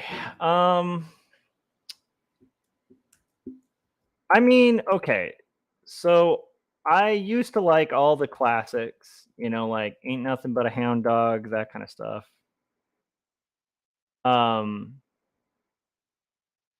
I mean, Blue Suede Shoes is great. Like they're all great. Like old Elvis is great, but here's the catch. Um as I have gotten older and I've talked about this on stream multiple times, I think the best Elvis songs are late Elvis. I think they're the best, the absolute best Elvis songs are like the late Elvis songs when he was like out of his mind, just drugged out of his mind, wearing like jumpsuits and stuff. I absolutely love late Elvis. I think my favorite Elvis song of all time is Suspicious Minds. I think that is incredible. I like Can't Help Falling in Love with You. That's one of his best songs. I think In the Ghetto is one of his worst but best songs because it is one of the worst but best songs. Um yeah, I would say my favorite Elvis song would be Suspicious Minds. I feel like that's just the best Elvis song of all time. So hopefully that answered your question.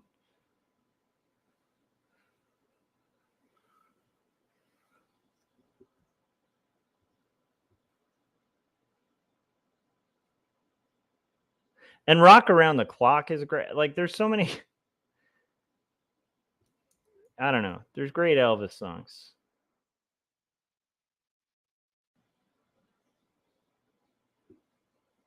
But I don't think it's what's weird is like I think he covered Rock Around the Clock. I can't remember if he actually wrote that one.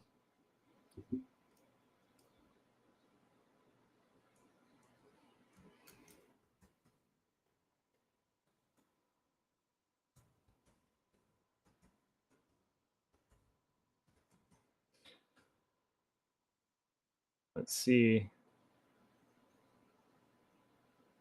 Oh, and then I mean, there's too many.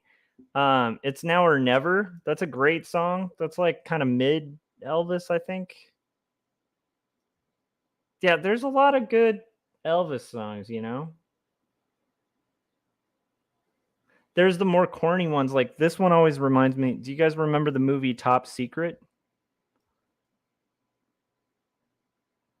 It is a airplane-like comedy with Val Kilmer. I've mentioned on stream before, but I absolutely love it. He should be kind of. He's going to be kind of looking at her. Oh, come on.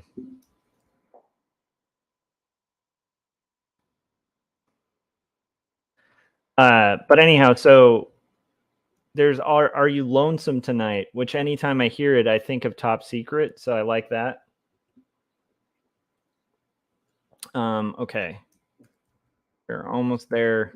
Almost there with this panel, you guys. Okay. This is going to be, yeah. He's just wearing kind of the standard.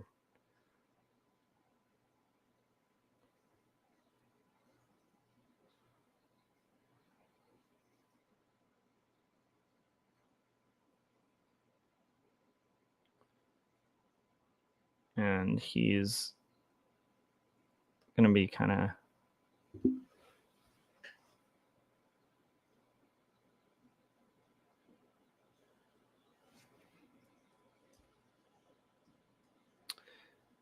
And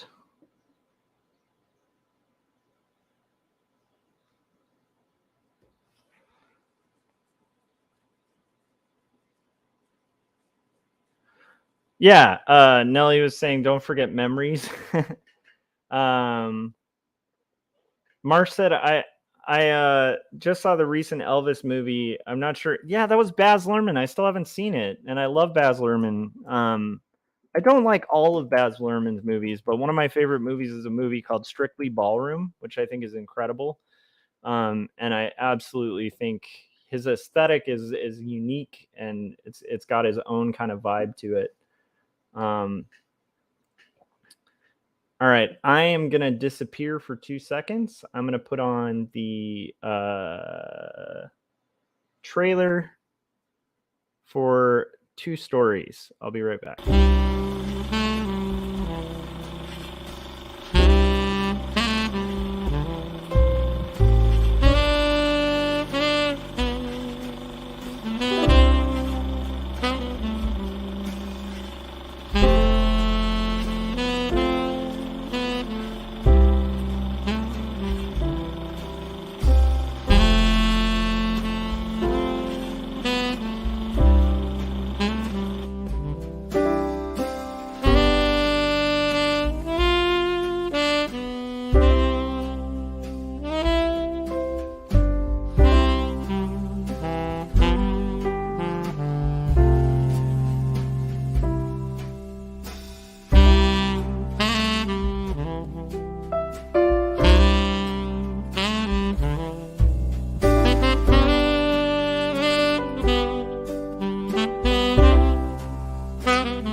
Sorry, and then one more real quick trailer, and then I will be right back to rock and roll. 。 . 。 . 。 . . . . 。 . . . 。 . . . . . . 。 . . . 。 . . . . 。 . . 。 . 。 . 。 . 。 . 。 . 。 . 。 . 。 . 。 . 。 . 。 . . I thought.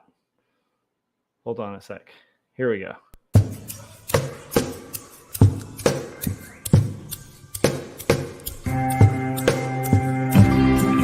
Speak clearly, it seems that only in dreams can we these things we've seen and walk around breathing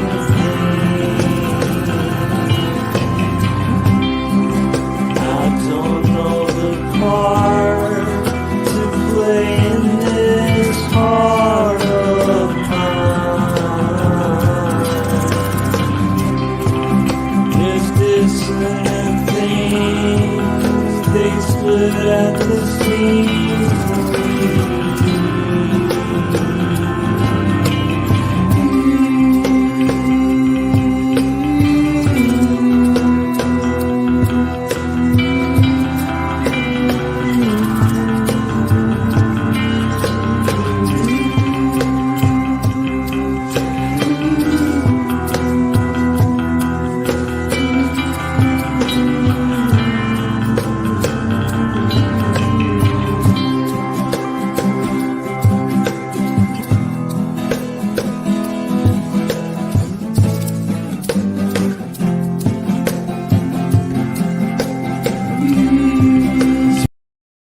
Sorry about that. So let's see here. So we've got Marsh saying anything Beatles is good because there's so many songs you could do. Yeah, agreed.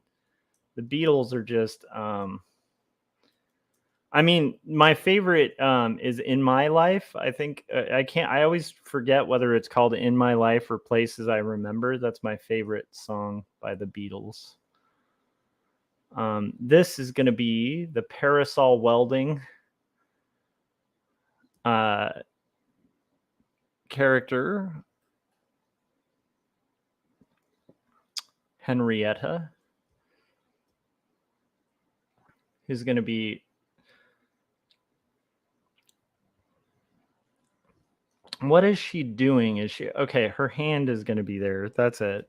I was going to say she could be like handing him a toy, but I think it's a lot more fun if it makes sense, like rather than having like some toy just kind of appear out of nowhere. But like, you know, my favorite Beatles is like the White Album. So there's great songs on there. If you're karaokeing too, doing Why Can't We Do It in the Road is like, that would be the best song to karaoke. Or Back in the USSR. Like those songs where it's just like punk rock is all hell, like the way they're singing. I love that. That would be fun. But I feel like, especially for karaoke in particular, like late stage Elvis is very karaokeable. Like, I feel like maybe, possibly, much like the High Five, the existence of karaoke, it feels like, was built around the process of, at least in the US, I'm guessing it probably got popularized. This is me just speculating. That it probably blew up when 70s Elvis was around, because everything from like the late Elvis period is like just completely karaokeable. I don't know if you guys know this, but like when I was younger too, I had this whole stage where I kept buying, like, you know, this votive, like the religious votive looking things of Elvis. I used to buy those like all the time.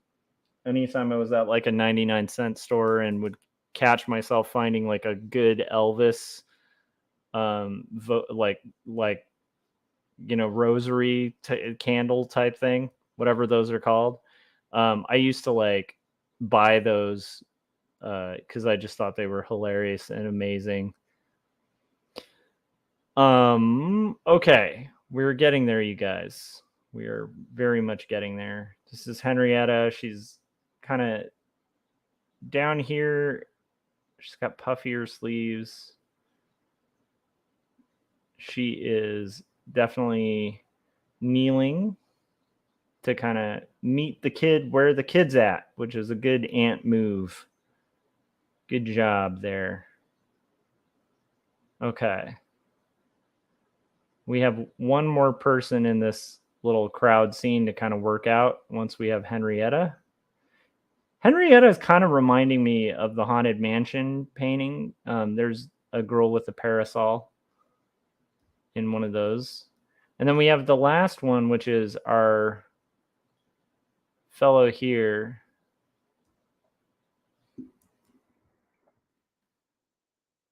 Who is depicted right there. Got it.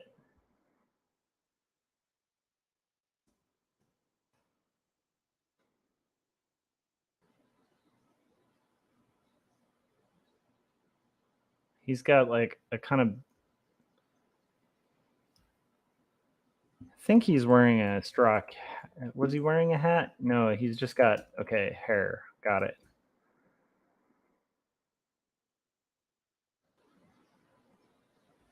And what kind of outfit did I have him wearing?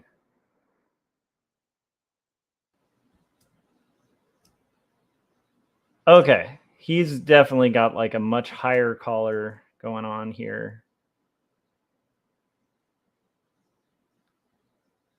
He's got like a very like sort of Victorian-ish suit. And he is excitedly kind of looking at the kid.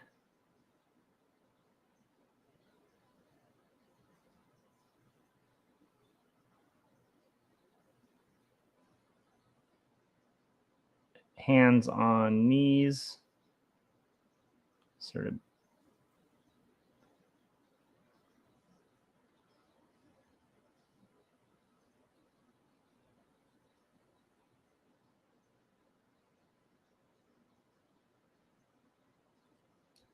I think this arm should be more forward. Kind of foreshortened towards us. That makes a little more sense. There we go. Hey, we have our rough going there.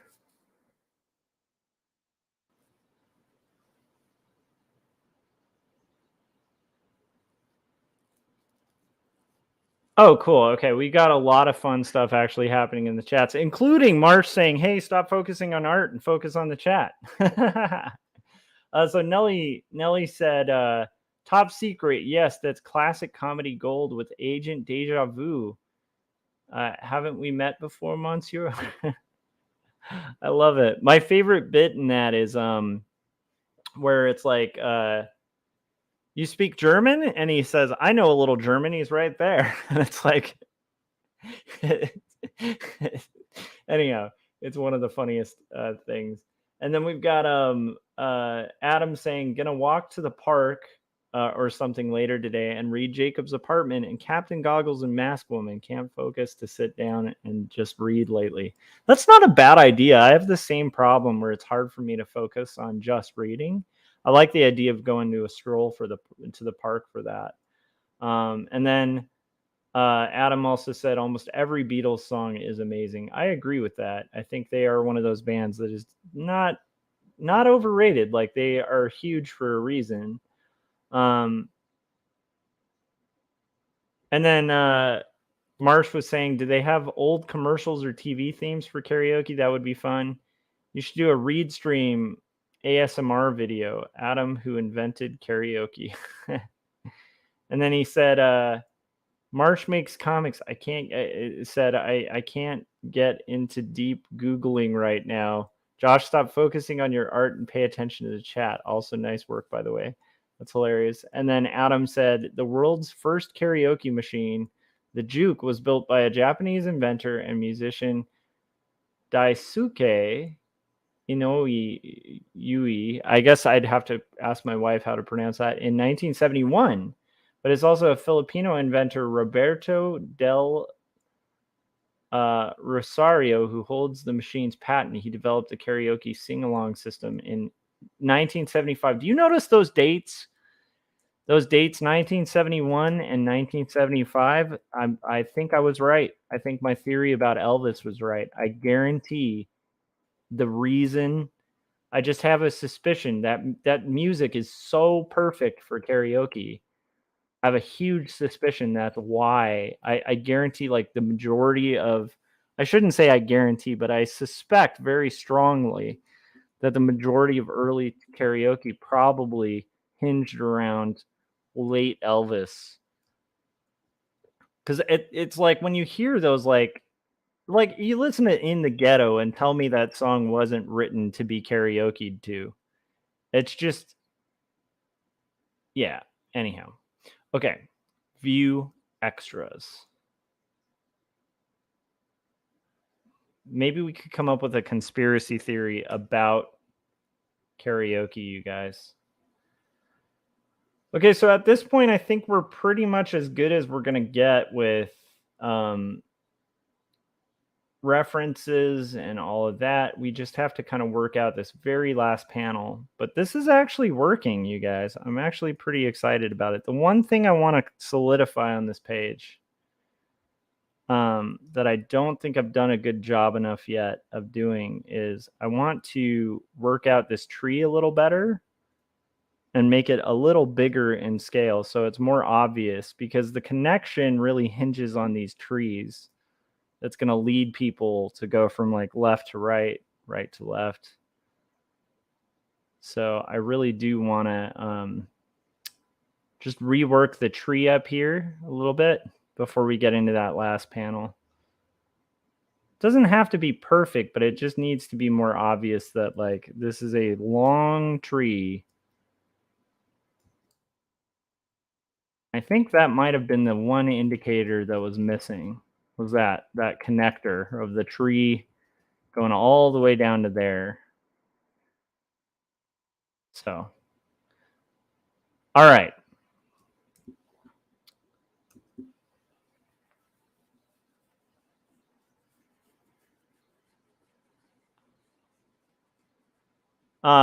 Marsh pointed out something really important, which was, hey, also I was invented in 1979. I think we should come up with a conspiracy theory about karaoke, and call the, like, we could say that late stage Elvis, he was being manipulated by his manager, and his manager was in cahoots with big karaoke. And the whole point was to like explode and make a ton of money off of karaoke. What do you guys think? Does that have legs? Okay. This last one is just going to be them embracing and cooing over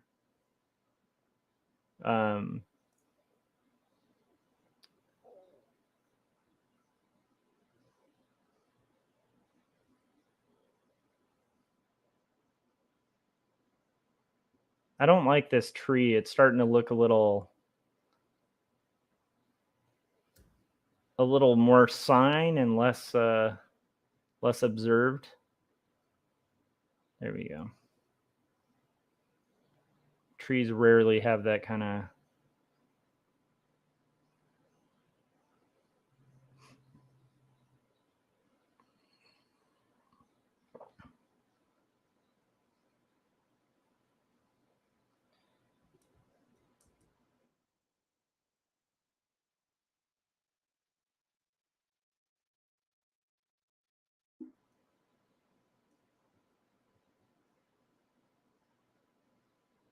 Maybe this tree can have some cool roots kind of flowing out of it.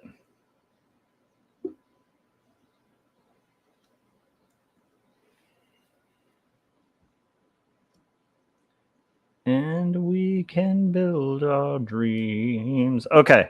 We're almost done with this crazy page, you guys. Now I just want to have, this one's going to be, okay, this one's going to be pen. Pen's going to be down here. Sort of like, maybe pen can be like dancing or something fun. Maybe his foot's up in the air. Hold on. There we go.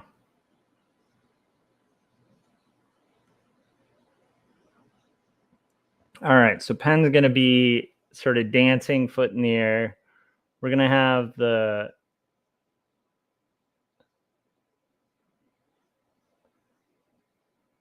two ladies cooing over him.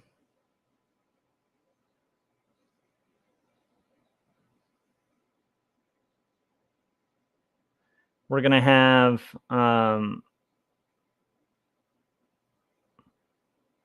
Elizabeth here.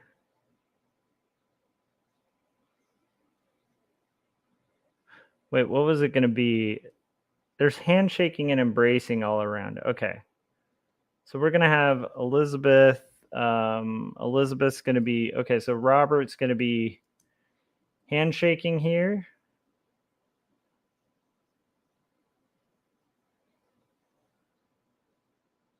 With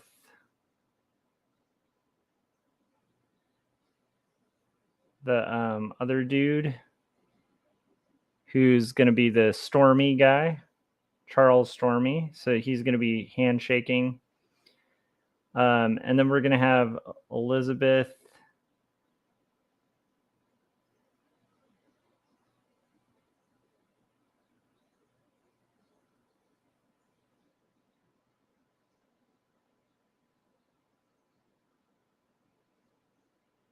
And we're gonna give Alfred Daisy a little hug here from Elizabeth. So she's gonna be giving a hug. He's gonna be here actually because he's not a million wits taller than her. And then we're gonna have some waterfront kind of stuff going on here. So maybe this will be like the edge of a thing. Maybe we'll have like a duck. That'll be like here, something like that in the foreground. This can be like some brush. And then we'll bring back a little bit of that. Maybe there's like some bushes, possibly some flowers. Again, this is very loose, just kind of blocking in where things are going to go. And then we're going to have, let's see if we can have like water or something.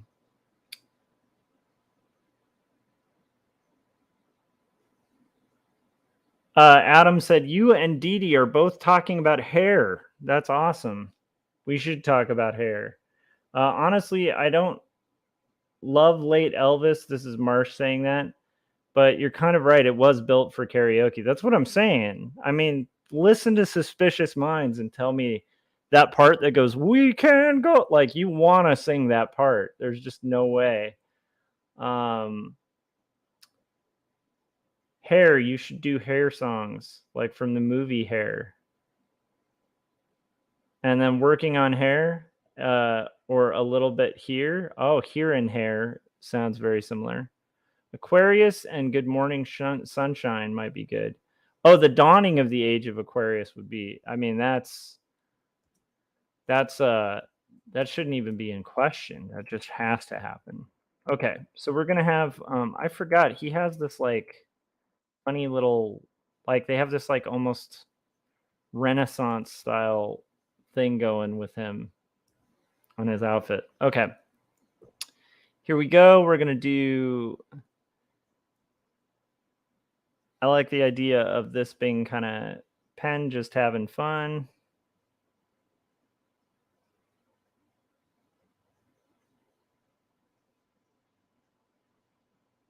He's kind of going to be dancing around.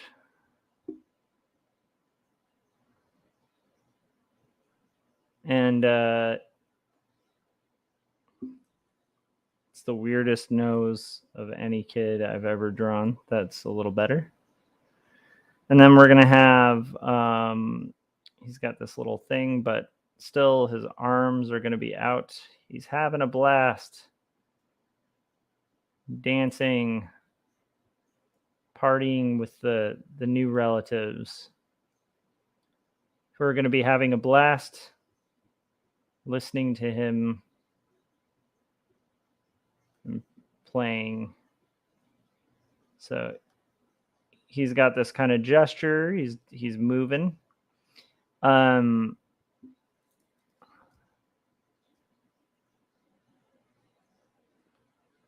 we have him kind of dancing.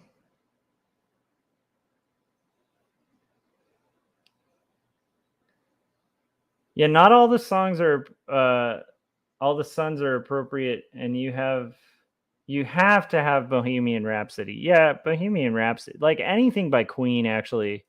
Like another great Queen one to do is I Want to Break Free. That's a great, like, just classic karaoke song. And I feel like if you're gonna do karaoke, you know, Guns N' Roses, it has to happen. Like Guns N' Roses is like essential karaoke, preferably like things like Paradise City, you know, that kind of thing. Okay. She is wearing like a shawl kind of thing, but here we're gonna have, okay.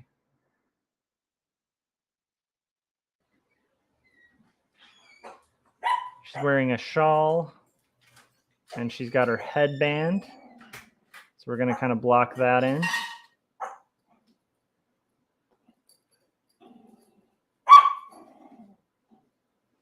And her shawl and her hand here.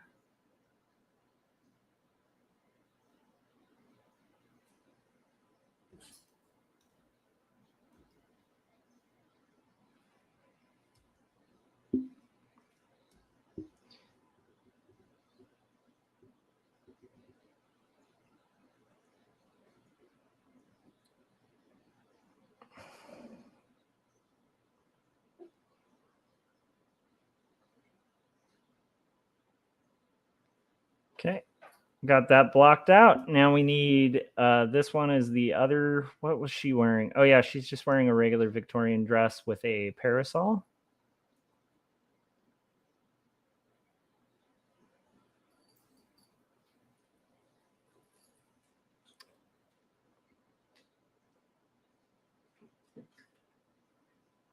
And then much shorter, kind of almost like a Chelsea haircut before Chelsea's existed. I had a Chelsea once. My wife just said she had a Chelsea once. Which is true.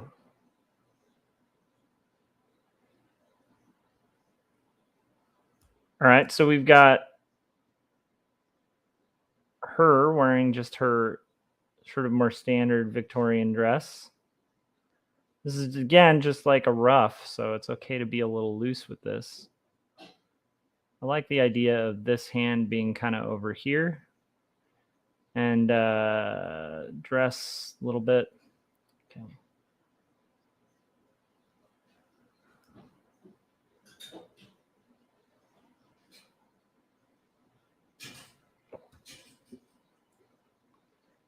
And now we've got this kind of going.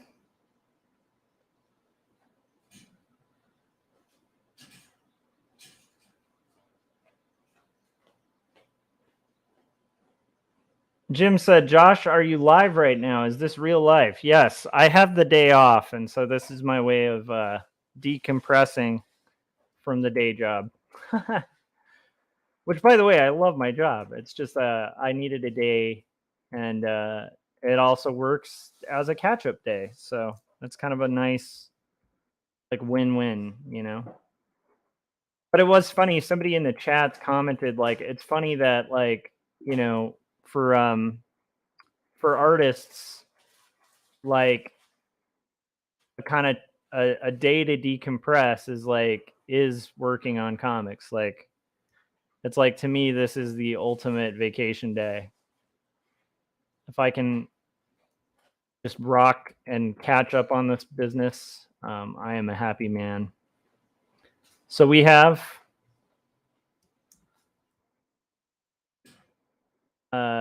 got 1, 2, 3 people going like for the characters. Oh yeah, this one's gonna be Robert. And then also Marsh said, yeah, any rock ballads, really, even though I didn't love them, are great for karaoke. Marsh said, Jim, nope, not real. It's an illusion. And then Jim said, yeah, this isn't real. I knew Josh was AI. No human being could have that work ethic. I think I might have read that one. And then Marsh said, saw you on Gary's latest show. Loved the Who Should Draw What Comic game.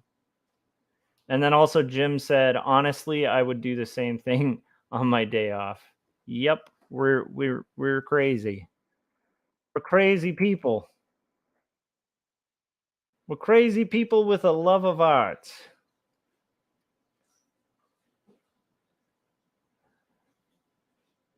I just realized like one of my default voices when I'm just making an arbitrary voice that's supposed to sound like somebody else sounds like a slight bit like Stan Lee.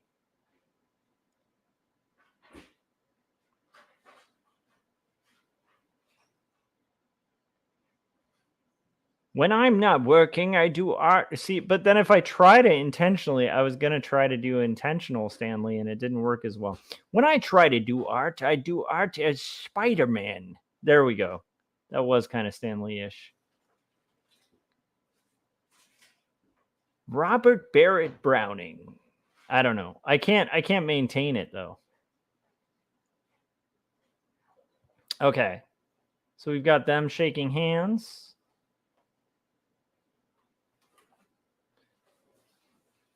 Making handshake deals here. They're like, in 100 years, we're going to invent karaoke. We're going to convince Elvis to do the perfect karaoke songs, and then we're going to have our long lost relatives cash in on the success. This is the handshake deal that started Karaoke Gate, you guys.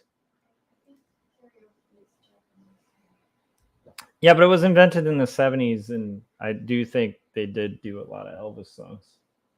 I'm trying to develop a conspiracy theory here about karaoke and Elvis. It's a little empty, a little low. Oh, in there? Yeah, from this morning. Yeah, that'd be cool if you're down. It's kind of sweet. Thank you. Aw.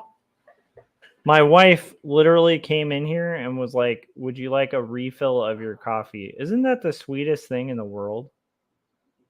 While also correcting my conspiracy theory and being like, karaoke's a Japanese thing, right? And I'm like, I know, you got to roll with me on my stupid conspiracy theory bit. Oh yeah, no, I heard what you're talking about. Yeah. Thank you.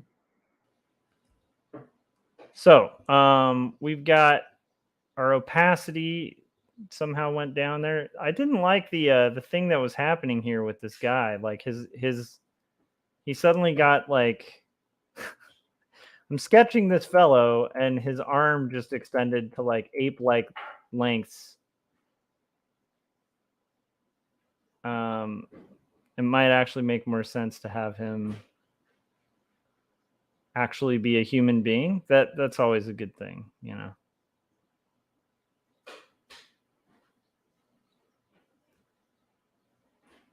Okay.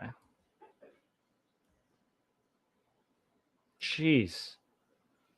Like I am loose in a good way for roughs, but holy moly.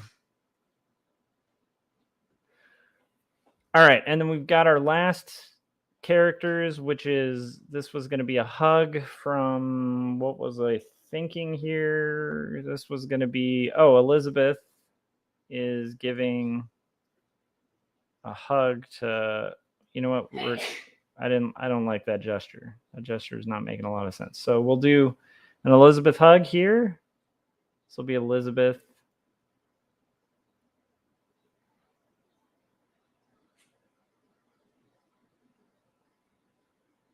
She's going to be giving a hug to... No, that's not the right kind of hug. Okay, and then to our fellow here.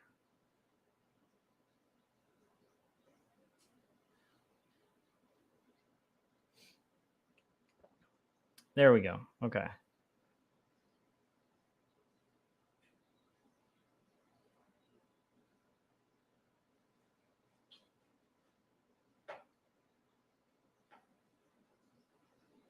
There we go.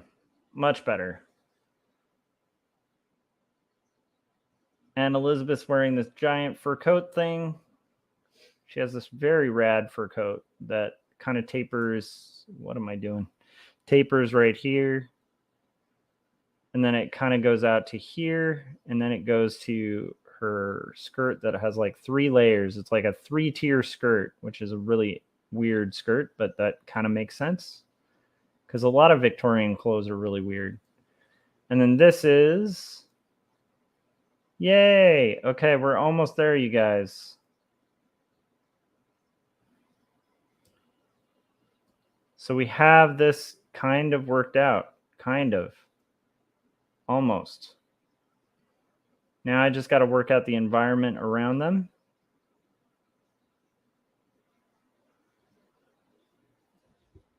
Whew!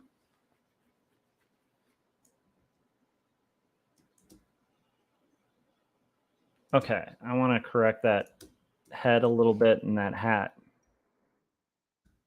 That hat and head are not working there.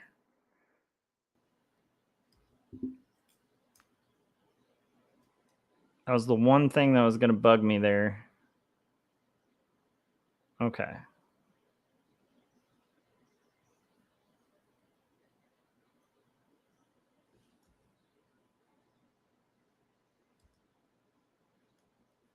Still not working. There we go.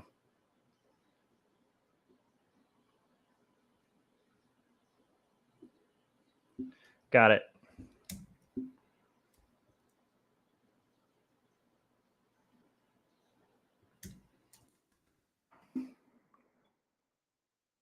Do.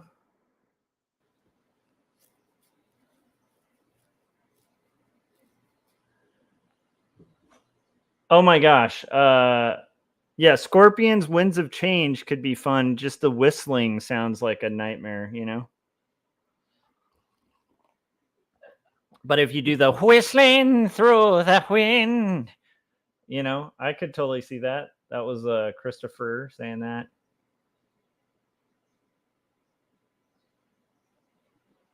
And then Nelly nailed one, which is You've Lost That Love and Feeling. That is core.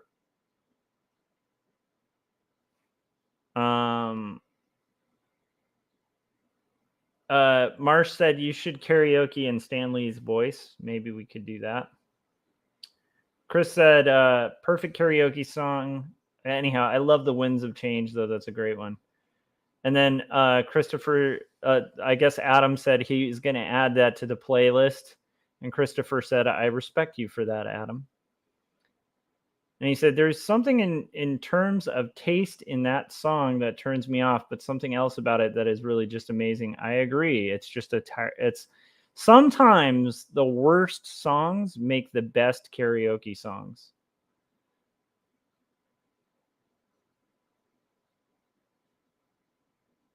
Yeah. And then,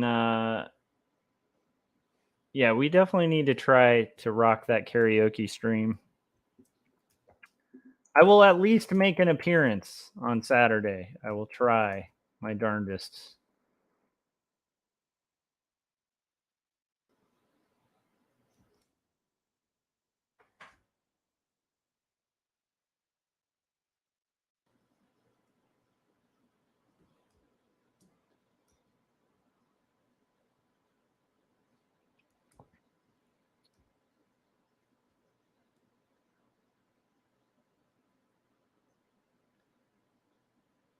All right, so we are almost there.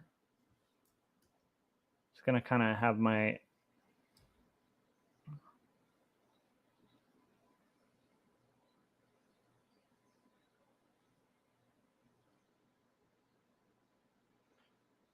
again. These are roughs, you guys.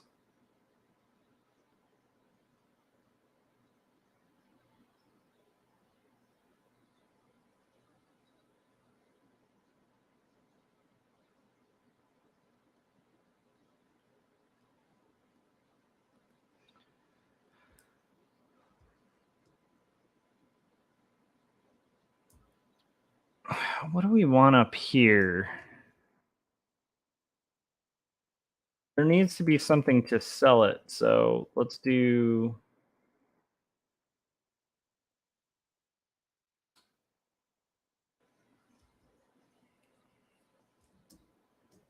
Oh, that's right. I was going to do flowers and stuff here.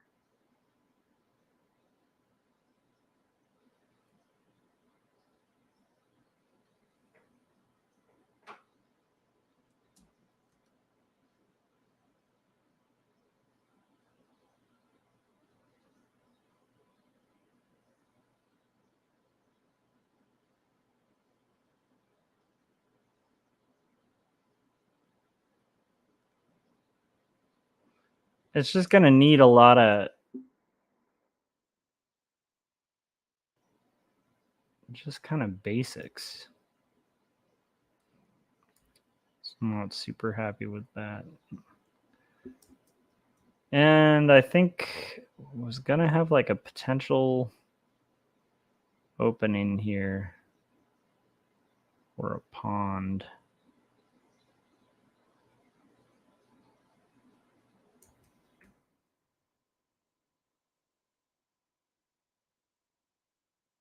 That's what we'll do.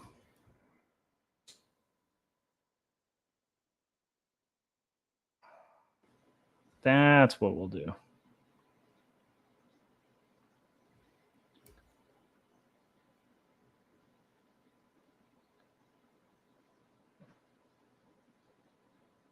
Any Roy Orbison or Righteous Brothers works. It's possible for some semi-celebrities might show up. Nice. Christopher was saying we'll have to get some Barry White in there. And Bjork. Oh, dude. Christopher, I will do It's All So Quiet if you will. If you end up on there and you do It's All So Quiet by Bjork, we could do that as a duet.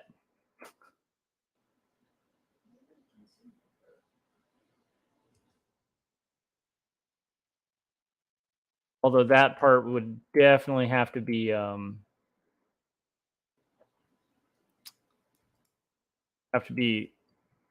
definitely streamed during the day. There's some yelling on that song.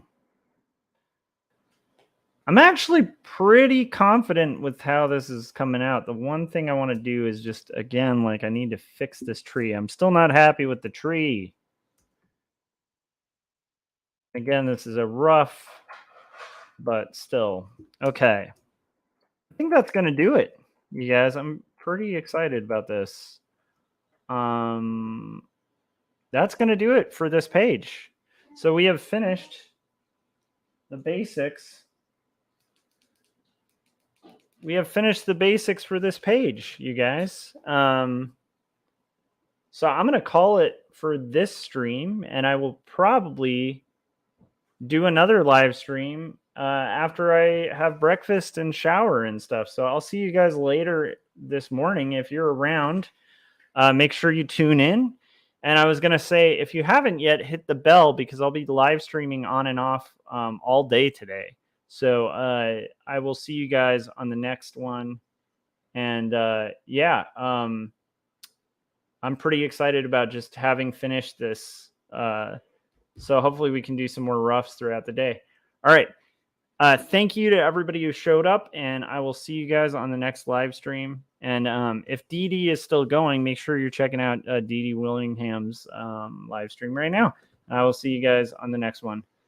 Thank you and goodbye. Oh, and buy Jacob's Apartment and 2 Stories, my 2 books. All right, bye.